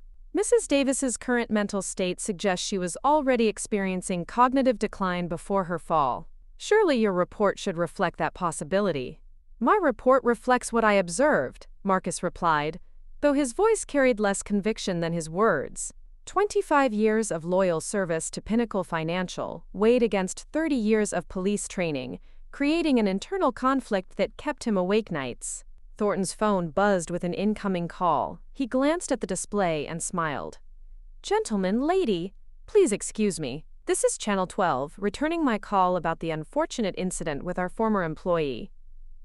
Marcus watched Thornton's performance with growing unease. The CEO's voice carried practiced concern as he described Sylvana's recent erratic behavior, her apparent paranoid fixation on imaginary financial irregularities, her tragic fall while pursuing conspiracy theories that existed only in her injured mind. "Of course we're concerned for Mrs. Davis's well-being," Thornton said into the phone. "She was a valued employee for many years, but recent behavioral changes suggested she was struggling with the effects of grief and possibly early-onset dementia. We've been in contact with her family about getting her the help she needs." Each word was a nail in Sylvana's credibility coffin, delivered with the smooth authority of a man who'd spent his career making problems disappear. Marcus felt his stomach turn as he recognized the technique, the same methodical character assassination he'd witnessed Thornton use on previous whistleblowers and disgruntled employees. After Thornton finished the call, Rebecca pulled up local news websites on her tablet. Channel 12 will run the story tonight. I've also reached out to the Arizona Daily Star and Phoenix Business Journal. By tomorrow morning, Sylvana Davis will be known as a tragic figure rather than a credible witness. What about the pension fund clients? Marcus asked. If they start asking questions about their investments. They won't, Thornton interrupted. Our returns have been consistently strong. As long as the quarterly statements show growth, retirees don't question the methodology. And even if they did, our offshore investment structure is perfectly legal and appropriately documented. The casual dismissal of Marcus's concerns confirmed what he'd been suspecting for months, that his role had evolved from security chief to accomplice. The man who'd once taken an oath to protect and serve was now protecting criminals and serving corruption.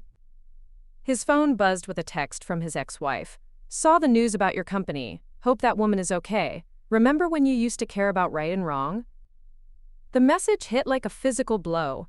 Carol had left him 5 years ago, citing his increasing moral compromises at work as one factor in their divorce. She'd seen the changes in him before he'd recognized them himself. The way corporate loyalty had gradually replaced personal integrity. The way security work had become indistinguishable from covering up crimes. By 6 p.m., the media blitz was in full swing.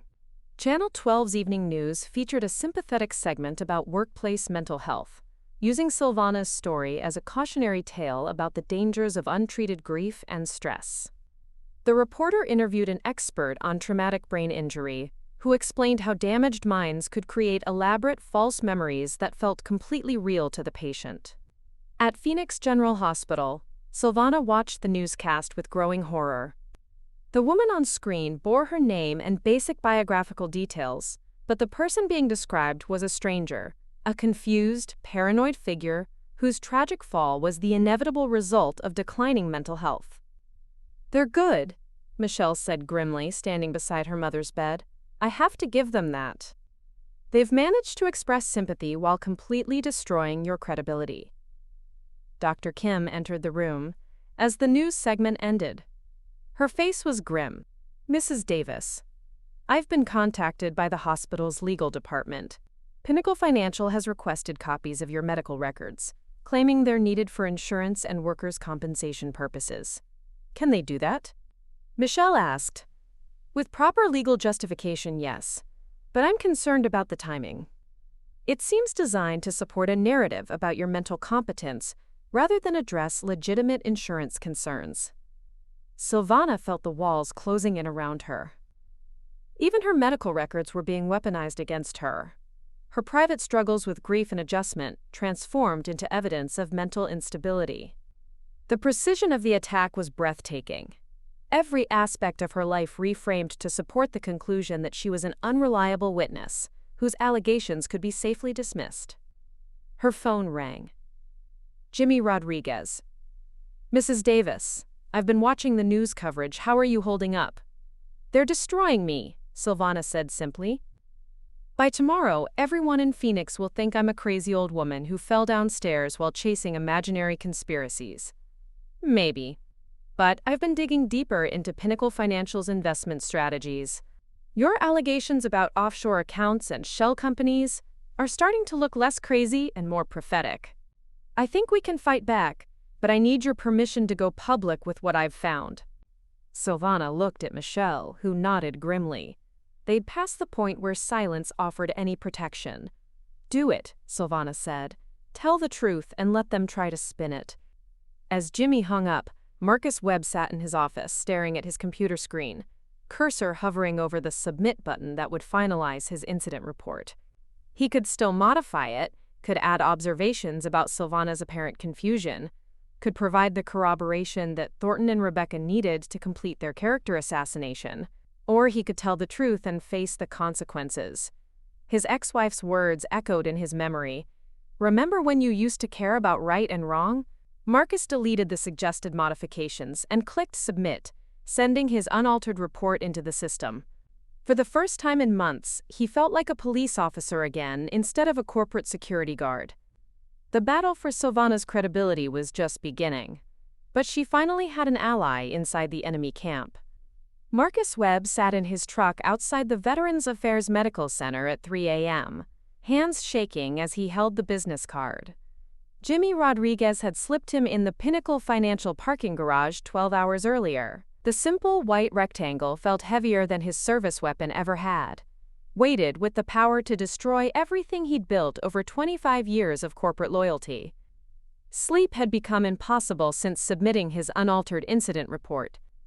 Every time he closed his eyes, he saw Sylvana Davis tumbling down those marble stairs, heard the sick sound of bone-meeting stone, felt the weight of David Thornton's expectations pressing against his conscience like a physical force. His ex-wife Carol's words haunted him. "Remember when you used to care about right and wrong?" The problem was, he did remember. 30 years ago, as a rookie Phoenix police officer, he'd taken an oath that meant something. Protect and serve. Honor and integrity. Simple concepts that had somehow gotten buried under quarterly performance reviews and corporate loyalty metrics. His phone buzzed with another text from his daughter Sarah in Denver. "Dad, saw the news about your company. That poor woman. Hope they're taking care of her. Love you." Sarah was 26, a social worker who'd inherited her mother's moral clarity and her father's stubborn streak. She still believed her dad was one of the good guys, still introduced him proudly as, "My father, the police officer turned security professional." What would she think when she learned he'd spent the last 5 years covering up crimes instead of investigating them? Marcus started his truck and drove through the empty Phoenix streets, past strip malls and housing developments that looked haunted in the pre-dawn darkness. He'd been making this drive for weeks now, circling the city while wrestling with decisions that should have been simple but felt impossible under the weight of mortgage payments and pension obligations. At 6 a.m., he parked outside a Denny's in Scottsdale and called the number on Jimmy Rodriguez's card. "Rodriguez. It's Marcus Webb. We need to talk." An hour later, they sat in a back booth, while Jimmy's digital recorder captured the most important testimony of his journalistic career. Marcus spoke slowly, carefully, like a man confessing sins that had been poisoning him from the inside. "I've been Pinnacle Financial's head of security for 5 years, Marcus began. In that time, I've witnessed, ignored, or actively covered up at least a dozen incidents that should have been reported to regulatory authorities." Jimmy leaned forward, recognizing the moment when a story transforms from allegation to documented fact. "What kind of incidents?" Employees who asked uncomfortable questions suddenly found themselves under internal investigation for minor policy violations. Whistleblowers who filed complaints with the SEC discovered their personal information mysteriously leaked to company lawyers. IT staff were instructed to permanently delete email records that should have been preserved for regulatory review. The words came faster now, as if years of suppressed conscience were finally breaking through a dam of corporate complicity. Marcus described a systematic pattern of intimidation and evidence destruction that painted Pinnacle Financial not as a legitimate investment firm, but as a criminal enterprise disguised in expensive suits. "The day Sylvana Davis fell," Marcus continued, his voice dropping to almost a whisper, "I was ordered to arrive on the executive floor 15 minutes later than usual. My patrol schedule had been the same for 3 years, but that day, Rebecca Stone personally called to request a delay." Jimmy's pen stopped moving. They knew she was going to be there. They knew someone was listening to their board meeting. The security cameras on the 32nd floor had been experiencing, quote, "technical difficulties for 2 days prior to the meeting. Convenient system failures that created blind spots in the exact locations where someone might position themselves to overhear conversations." The implications were staggering. Sylvana's carefully planned infiltration hadn't been as secret as she'd believed. Somehow, Pinnacle Financial had known about her investigation and had prepared accordingly, not to prevent her surveillance, but to ensure it couldn't be used against them. "Marcus," Jimmy said carefully, "are you saying they deliberately allowed her to fall?" "I'm saying they created conditions where an accident was more likely to happen and less likely to be properly documented." When I found her at the bottom of those stairs, she was semi-conscious but trying to speak. She kept touching her side, like she was looking for something. The recording device. I didn't know what she was looking for then. But when the paramedics arrived, Rebecca Stone was already there, supervising the scene. She insisted on personally inventorying Mrs. Davis's belongings for insurance purposes. Standard protocol would have been to let the medical team handle everything. Jimmy felt his pulse quicken. So Rebecca Stone had access to whatever Sylvana was carrying before anyone else? For about 10 minutes, yes. More than enough time to remove a small recording device if one existed. The picture was becoming clear and damning. Pinnacle Financial hadn't just covered up their crimes. They'd orchestrated the destruction of evidence while their victim lay broken and bleeding at the bottom of marble stairs. "Why are you telling me this now?" Jimmy asked. Marcus was quiet for a long moment, staring at his coffee as if it might contain answers to questions he'd been avoiding for years. "Because I watched that news coverage last night, watched them destroy that woman's reputation while expressing fake concern for her well-being, and I realized I'd become something I swore I'd never be." "What's that?" "A criminal wearing a badge." Jimmy's phone buzzed with an incoming call from Dr. Kim at Phoenix General. He answered, putting it on speaker with Marcus's permission. "Mr. Rodriguez, I think you should get to the hospital immediately. Mrs. Davis has had what appears to be a breakthrough in her memory recovery. She's asking for you specifically." 30 minutes later, Jimmy and Marcus stood outside Sylvana's hospital room while Dr. Kim explained the neurological phenomenon that had restored crucial details of the day she fell. "It's called post-traumatic memory consolidation," Dr. Kim said. "Sometimes traumatic brain injuries can actually enhance recall of events immediately preceding the trauma. It's as if the brain preserves those final moments with unusual clarity." Inside the room, Sylvana sat upright in bed, her eyes clearer than Jimmy had seen them since his first visit. Michelle stood beside her, holding a legal pad covered with notes. "I remember everything now," Sylvana said without preamble. "Every word of their conversation, every detail of how I positioned the recording device, every second from when I activated it until I hit the bottom of those stairs." She looked directly at Marcus. "Including the moment when Rebecca Stone removed something from my clothing while I was unconscious." Marcus felt the last of his resistance crumble. "Mrs. Davis, I'm here to corroborate everything you're about to say. I'm prepared to testify that Pinnacle Financial has been engaged in systematic fraud and evidence destruction. For the next 2 hours, they built a case that would have made any prosecutor salivate." Sylvana's recovered memories of the executive's conversation, combined with Marcus's eyewitness testimony about security protocol violations and evidence tampering, created a narrative that even Rebecca Stone's media manipulation couldn't destroy. But the most damaging evidence came from Marcus's access to Pinnacle Financial's internal systems. As head of security, he had passwords and permissions that could unlock 5 years of buried documentation. "I can provide email records they thought were permanently deleted," Marcus said. "Security camera footage from other incidents they covered up. Personnel files showing the pattern of retaliation against employees who asked uncomfortable questions." Jimmy was already drafting the story in his mind. Not just an expose of pension fund fraud, but a comprehensive investigation of corporate corruption that spanned years and affected hundreds of victims. "There's something else," Marcus added. "The recording device Mrs. Davis was wearing, I know where it is." The room fell silent. Sylvana's vindication might literally be within reach. "Rebecca Stone has a personal safe in her office," Marcus continued. "I installed the security system. The device would be there along with other evidence she's collected from previous whistleblowers. Insurance against anyone who might threaten her position." Michelle's legal mind immediately engaged with the implications. "That's evidence of multiple felonies. Obstruction of justice, evidence tampering, possibly conspiracy." "How do we get access to her safe?" Jimmy asked. Marcus smiled grimly. "I still have master codes for all security systems in the building. Rebecca Stone may have forgotten that the person who installed her locks is the same person she's been asking to lie for her." The plan they developed was risky but simple. Marcus would access Rebecca's office during his regular security rounds, document the contents of her safe, and photograph any evidence related to Sylvana's case or other whistleblower situations. If I'm caught, I'll face federal charges, Marcus acknowledged. Breaking and entering, theft of corporate property, violation of numerous employment agreements. You'll also be a hero, Sylvana said quietly. The man who brought down a criminal enterprise that's been stealing from retirees for years. As they finalized the details, Dr. Kim returned with unexpected news.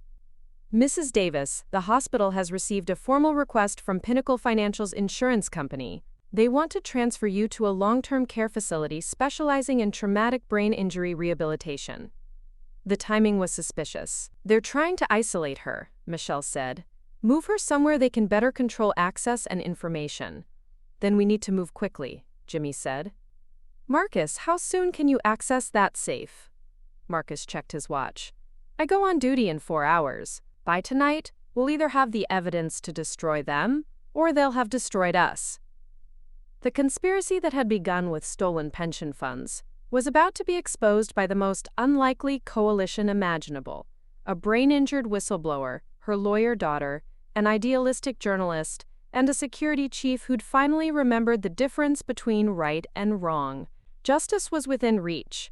The question was whether they could grasp it before Pinnacle Financial's machinery of corruption crushed them all. The Pinnacle Financial building stood silent at 11 p.m., its glass facade reflecting the Phoenix City lights like a monument to corporate power that was about to crumble from within. Marcus Webb sat in his security office, staring at the master key codes displayed on his computer screen, knowing that the next hour would either vindicate 5 years of moral compromise or destroy what remained of his life. His hands trembled as he gathered the equipment he'd need: digital camera, portable scanner, evidence bags borrowed from his old police kit. The irony wasn't lost on him. After years of covering up crimes, he was finally preparing to document them properly. The elevator ride to the 32nd floor felt like ascending to judgment. Each floor that passed reminded him of incidents he'd helped bury, employees he'd helped silence, evidence he'd helped destroy. Rebecca Stone's corner office waited at the end of the executive corridor, its reinforced door protecting secrets that could topple not just careers but entire pension systems. Marcus's master code worked flawlessly, disabling Rebecca's personal security system with the efficiency of someone who'd installed it personally. The office was exactly as he'd left it after his last security sweep. Pristine, cold, designed to intimidate rather than welcome. But it was the floor safe behind Rebecca's mahogany bookshelf that held his attention. The combination was embarrassingly simple: Rebecca's birthday followed by her bar admission number.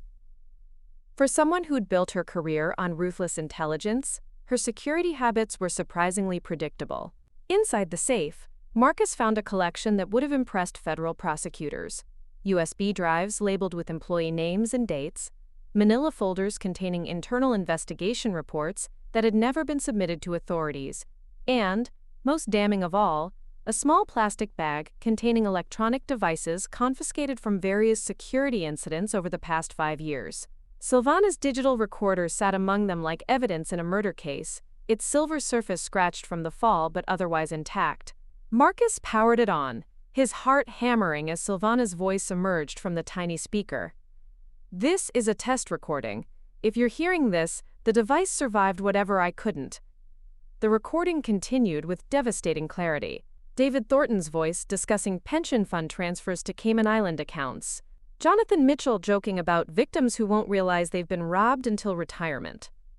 Rebecca Stone herself, calculating which regulatory agencies were least likely to investigate unusual investment patterns. But it was the conversation immediately before Sylvana's fall that provided the most damning evidence.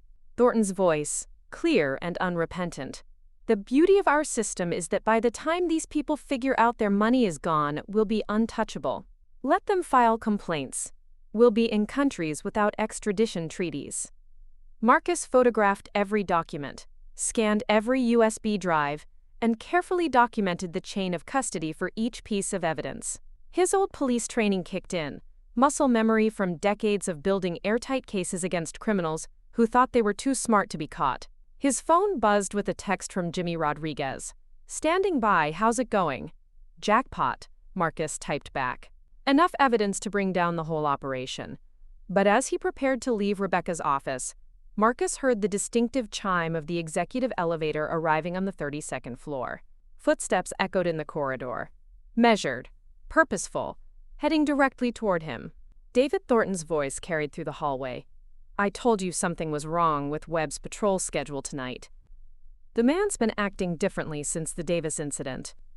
Marcus quickly closed the safe and moved toward the office's secondary exit, but Rebecca Stone's voice stopped him cold. "The recording device better still be in there, David. If that evidence surfaces, we're all going to prison." They knew. Somehow, they'd figured out that their carefully constructed conspiracy was unraveling, and they'd come to ensure their insurance policies remained intact. Marcus slipped behind Rebecca's desk as the office door opened. Through the gap between desk and wall, he watched David Thornton and Rebecca Stone enter, their faces grim with purpose. "Check the safe," Thornton ordered. "If anything's missing." Rebecca was already punching in her combination. The safe door swung open to reveal its violated contents. Documents photographed, devices examined, secrets exposed. "Son of a bitch," Rebecca breathed. "Webb's copied everything." Thornton's phone was already at his ear. "Security? We have a code red in my office. Lock down the building. No one gets in or out without my personal authorization." The trap was closing, but Marcus had one advantage. He knew the building's security systems better than anyone. While Thornton and Rebecca inventoried their compromised evidence, Marcus activated his emergency override codes, ensuring that his master access would remain functional despite the lockdown. His phone vibrated with an urgent call from Jimmy Rodriguez. "Marcus, what's happening? I'm outside and the building just went into some kind of security alert." "They know," Marcus whispered. "Thornton and Stone are here. The building's in lockdown, but I've got everything we need. Every piece of evidence, including Sylvana's recording." "Can you get out?" Marcus considered his options. The executive floor was now essentially a trap, but his knowledge of the building's layout provided alternatives that Thornton and Rebecca wouldn't anticipate. "Not the conventional way, but I'm sending you everything right now." Using his phone, Marcus uploaded the photographed documents and copied audio files to a secure cloud server that Jimmy could access remotely. If he didn't survive the next hour, at least the evidence would. "Marcus," Rebecca's voice cut through the office, sharp with authority, "I know you're in this building. Your keycard was logged accessing this floor at 11:47 p.m. We can resolve this quietly, or we can involve law enforcement. Your choice." The irony was bitter. Criminals threatening to call police on the man exposing their crimes. But Marcus understood the calculation. His unauthorized access to Rebecca's office could be framed as theft, corporate espionage, violation of numerous employment agreements. They had enough legal cover to bury him in litigation while destroying the evidence he'd gathered, unless the evidence had already been distributed beyond their reach. Marcus's phone showed the upload complete. Jimmy Rodriguez now possessed everything needed to destroy Pinnacle Financial's conspiracy. The question was whether Marcus could survive long enough to testify about how he'd obtained it. "Marcus Webb." David Thornton's voice echoed through the executive corridor, amplified by the building's PA system. "Report to the executive conference room immediately. We need to discuss your future with this company." His future. The euphemism was chilling in its implications. Instead of surrendering, Marcus activated the building's emergency evacuation protocol, a system override that unlocked all exits and triggered automatic notifications to fire and police departments. If Thornton and Rebecca wanted to threaten him, they could do it with first responders as witnesses. The fire alarms began wailing throughout the building, their piercing shriek providing cover as Marcus made his way toward the stairwell where Sylvana had fallen 6 days earlier. The marble steps that had nearly killed her might now provide his escape route. But as he reached the stairwell, Marcus found his path blocked by 2 men in expensive suits, private security contractors with the kind of dead eyes that suggested they were paid for more than protection services. "Mr. Webb," one of them said, his voice professionally neutral. "Mr. Thornton would like a word." The conference room where Sylvana had risked everything to record their crimes now served as Marcus's interrogation chamber. Thornton sat at the head of the polished table with Rebecca beside him, their faces masks of corporate concern that barely concealed predatory calculation. "Marcus," Thornton began, his voice carrying disappointed authority, "you've put us in a very difficult position, breaking into executive offices. stealing confidential documents, violating multiple employment agreements. These are serious crimes. Not as serious as pension fund fraud, Marcus replied, or evidence tampering, or conspiracy to obstruct justice. Rebecca leaned forward. Marcus, I think you misunderstand the situation. Those documents you photographed contain proprietary investment strategies and confidential client information. Publishing them would violate federal privacy laws, securities regulations, and fiduciary responsibilities. You'd face criminal charges in multiple jurisdictions. The legal maze they described was deliberately complex, designed to intimidate and confuse. But Marcus had spent 5 years watching them deploy similar tactics against other whistleblowers, and he'd learned their methods. The recording device, he said simply. Sylvana Davis's recording of your board meeting. That's not proprietary information, that's evidence of criminal conspiracy.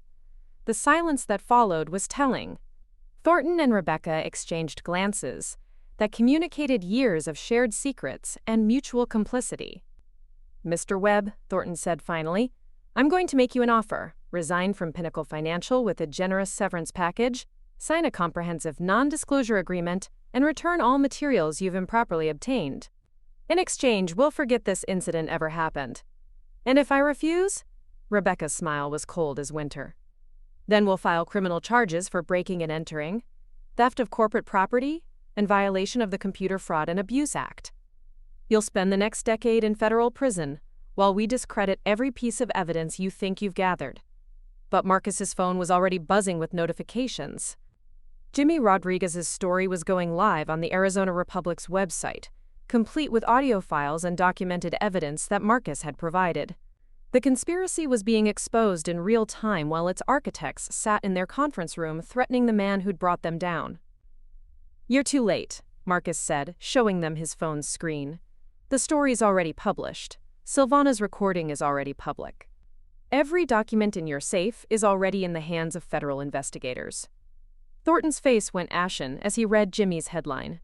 Exclusive. Secret recording exposes $50 million pension fund fraud at Phoenix financial firm. Rebecca was already on her phone, frantically calling contacts at news organizations and regulatory agencies, trying to implement damage control strategies that were 6 hours too late. You have no idea what you've done, Thornton said, his corporate composure finally cracking. The money you think we stole was invested in legitimate offshore instruments. The pension funds are intact. You've destroyed innocent people's reputations based on the ravings of a brain-damaged woman. But even as he spoke, his phone was lighting up with calls from investors, regulatory agencies, and federal prosecutors who'd been alerted by Jimmy's story. The careful facade they'd maintained for years was crumbling with each incoming call. The FBI arrived 20 minutes later, followed by agents from the Securities and Exchange Commission and the Department of Labor's Pension Investigation Unit. The fire alarm that Marcus had triggered brought Phoenix police and fire department officials, who found themselves witnessing the arrest of one of the city's most prominent business leaders. As federal agents led David Thornton away in handcuffs, he maintained his innocence with the smooth authority of someone accustomed to talking his way out of problems. But the evidence Marcus had provided, corroborated by Sylvana's recording and supported by 5 years of documented cover-ups, created a case that even Thornton's expensive lawyers couldn't dismiss. Rebecca Stone's arrest was more dramatic. She attempted to invoke attorney-client privilege to protect the contents of her safe, claiming that the evidence Marcus had photographed was protected by confidentiality agreements. But federal prosecutors had little patience for lawyers who used professional ethics as shields for criminal conspiracy. The news coverage that followed was everything Jimmy Rodriguez had dreamed of. Front-page stories in national newspapers, cable news investigations, congressional hearings about pension fund security. Sylvana Davis, dismissed just days earlier as a confused elderly woman, was now being hailed as a heroic whistleblower who'd risked everything to protect retirees' futures. But the personal cost of her heroism was measured in more than broken bones and traumatic brain injury. The stress of the investigation, combined with her ongoing recovery, had left her physically and emotionally exhausted. When federal prosecutors asked her to testify before Congress about pension fund security, she could barely manage 30 minutes of coherent testimony before fatigue forced her to rest. Dr. Kim became not just her neurologist but her advocate in navigating the complex medical and legal challenges that followed her vindication. The brain injury that had initially undermined her credibility now provided protection against the most demanding aspects of her newfound celebrity. Mrs. Davis, Dr. Kim explained to frustrated prosecutors, suffered a severe traumatic brain injury.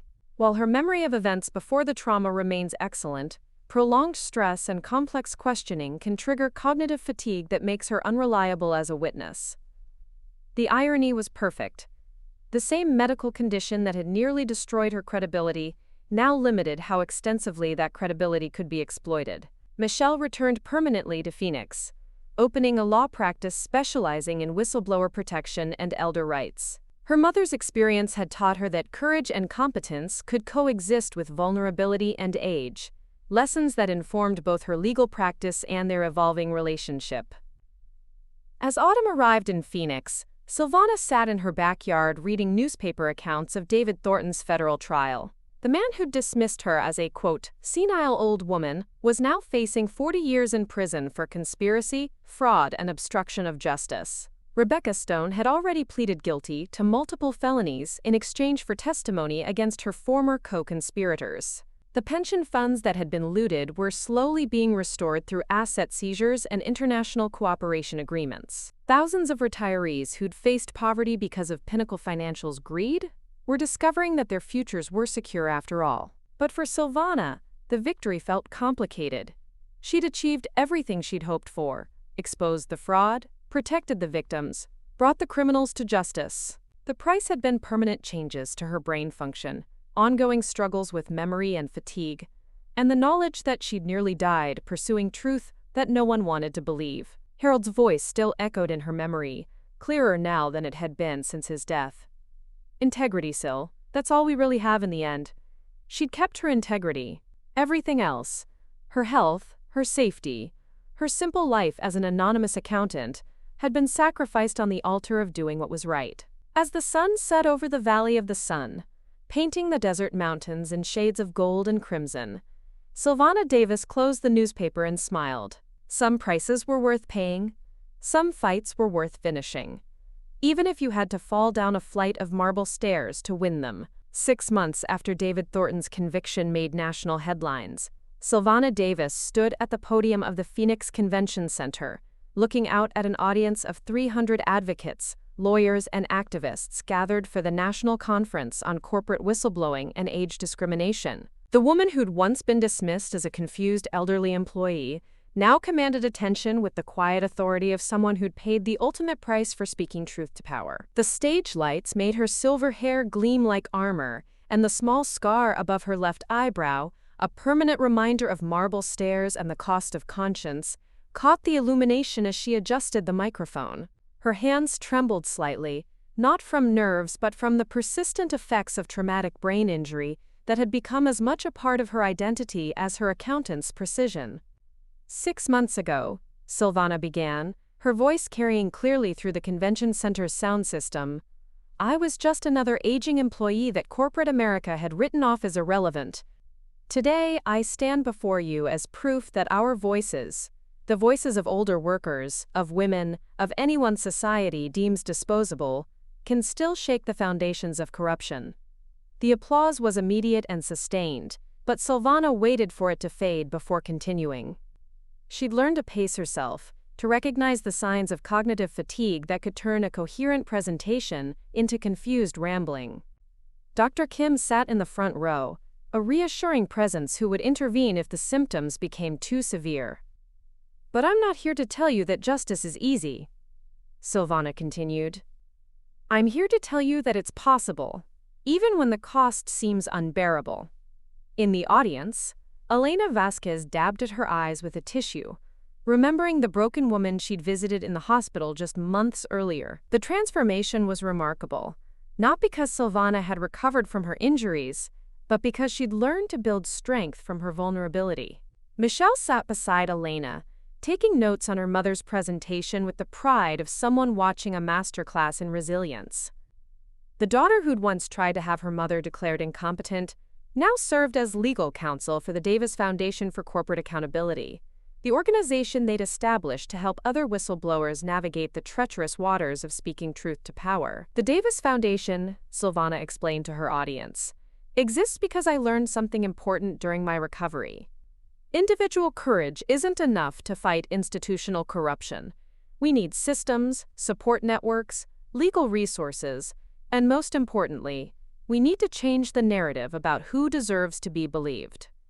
The foundation had grown from a simple idea born in Sylvana's hospital room to a nationally recognized advocacy organization with a staff of 12 and an annual budget of $2 million. Much of the funding came from the civil lawsuit settlement with Pinnacle Financial, money that Sylvana had insisted be used to protect other whistleblowers rather than simply compensate her for her injuries.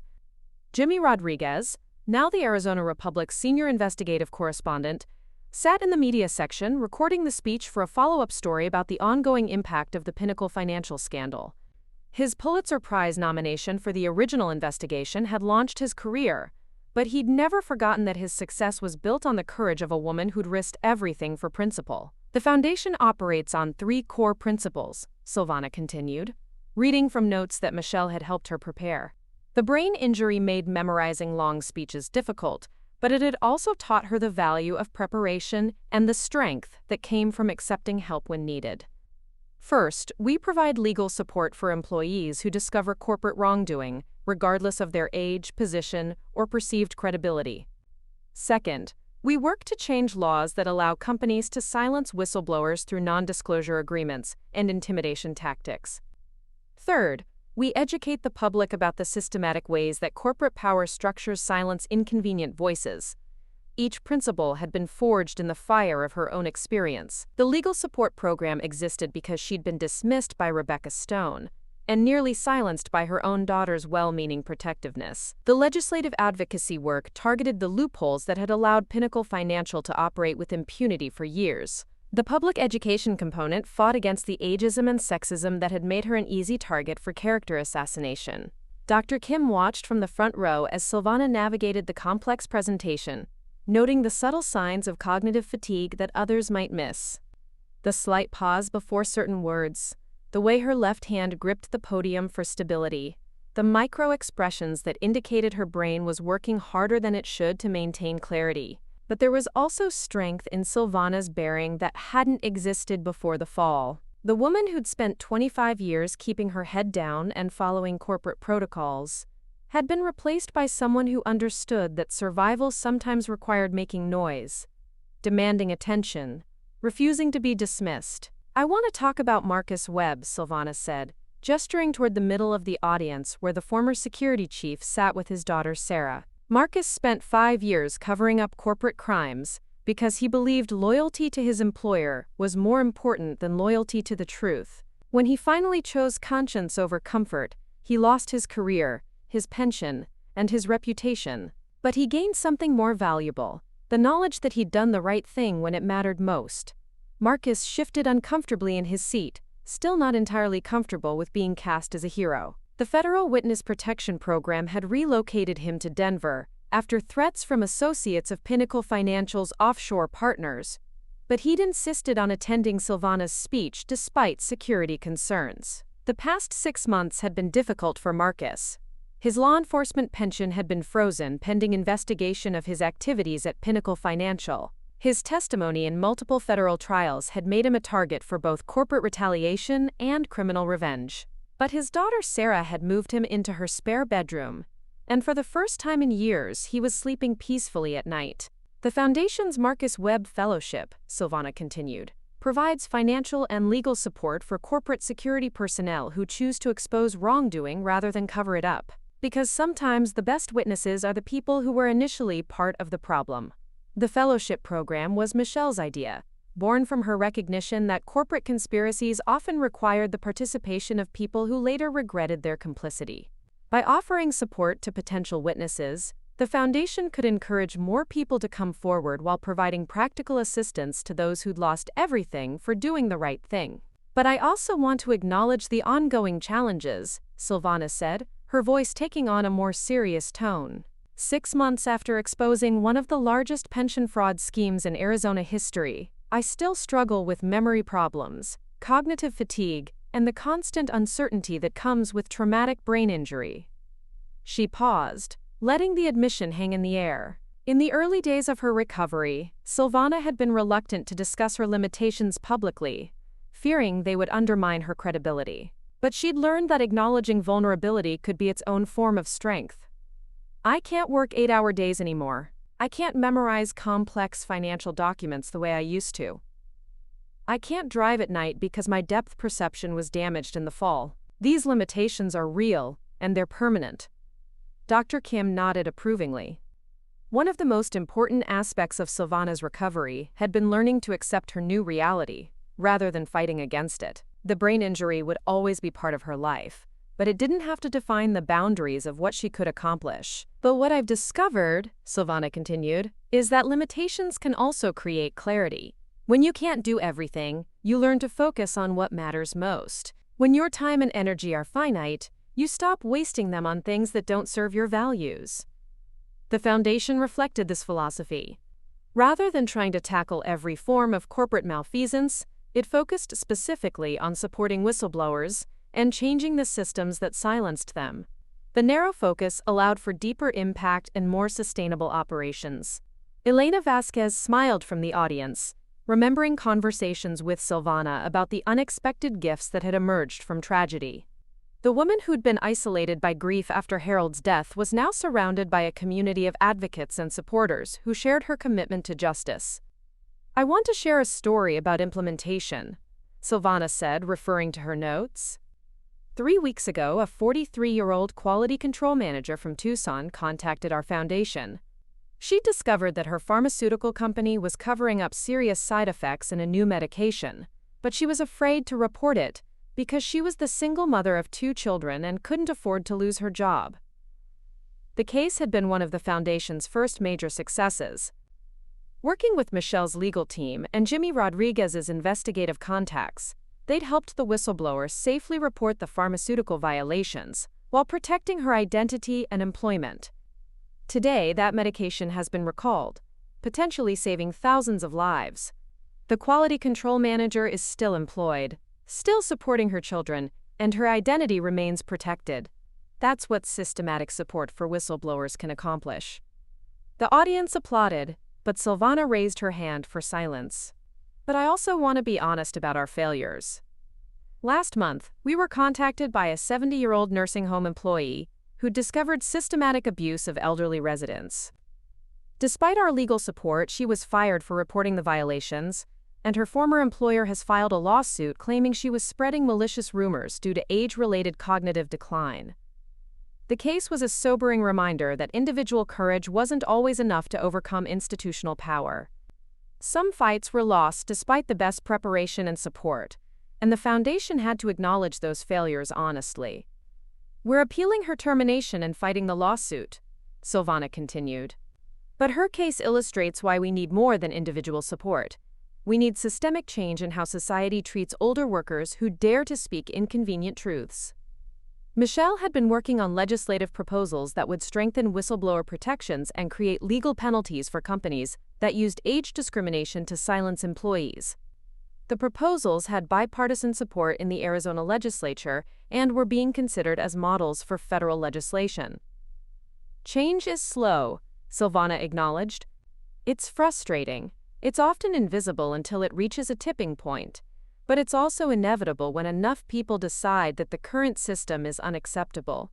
The Pinnacle Financial scandal had triggered investigations at dozens of other investment firms, leading to regulatory changes and criminal prosecutions that extended far beyond Arizona.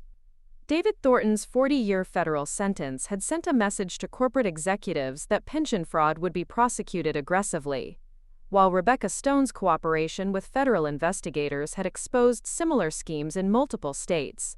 6 months ago, I was a woman whose fall down marble stairs was dismissed as the inevitable result of age and confusion," Sylvana said, approaching the conclusion of her presentation.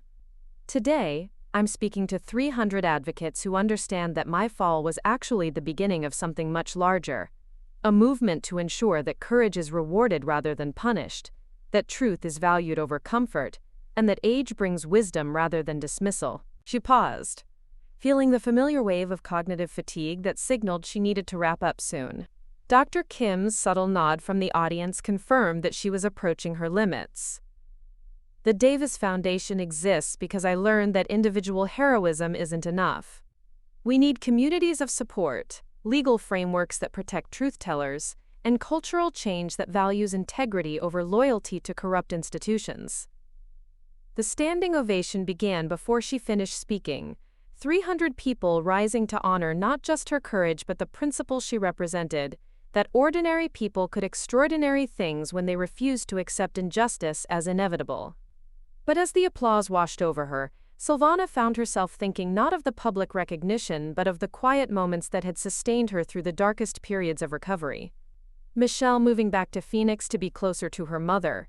Elena Vasquez bringing homemade soup during the worst days of cognitive rehabilitation. Dr. Kim's patient explanations of brain injury recovery when nothing seemed to be improving. After the conference, Sylvana sat in her home office, Harold's old study converted into foundation headquarters, reviewing the applications that had arrived that week. 3 potential whistleblowers, each facing the same impossible choice between personal security and moral obligation that she'd confronted 6 months earlier. A bank employee who'd discovered systematic discrimination in loan approvals. A defense contractor who'd found evidence of safety violations in military equipment. A hospital administrator who'd uncovered systematic overbilling of Medicare patients. Each case represented someone standing at the edge of the same cliff she'd tumbled over, wondering if the fall would be worth the potential impact. Her job now was to ensure they didn't have to face that choice alone. Michelle entered the office carrying 2 cups of herbal tea, decaffeinated, since Sylvana's brain injury made her more sensitive to stimulants. The daughter who'd once tried to control her mother's decisions now served as partner and advocate, their relationship transformed by shared purpose. The pharmaceutical whistleblower called, Michelle reported. The FDA investigation is moving forward, and her employer has offered her a promotion with a substantial raise. Apparently, they've decided that keeping happy whistleblowers is better than creating hostile ones. It was a small victory, but meaningful. Corporate behavior would change slowly, one case at a time, as executives learned that retaliation carried real costs, while cooperation could be rewarded.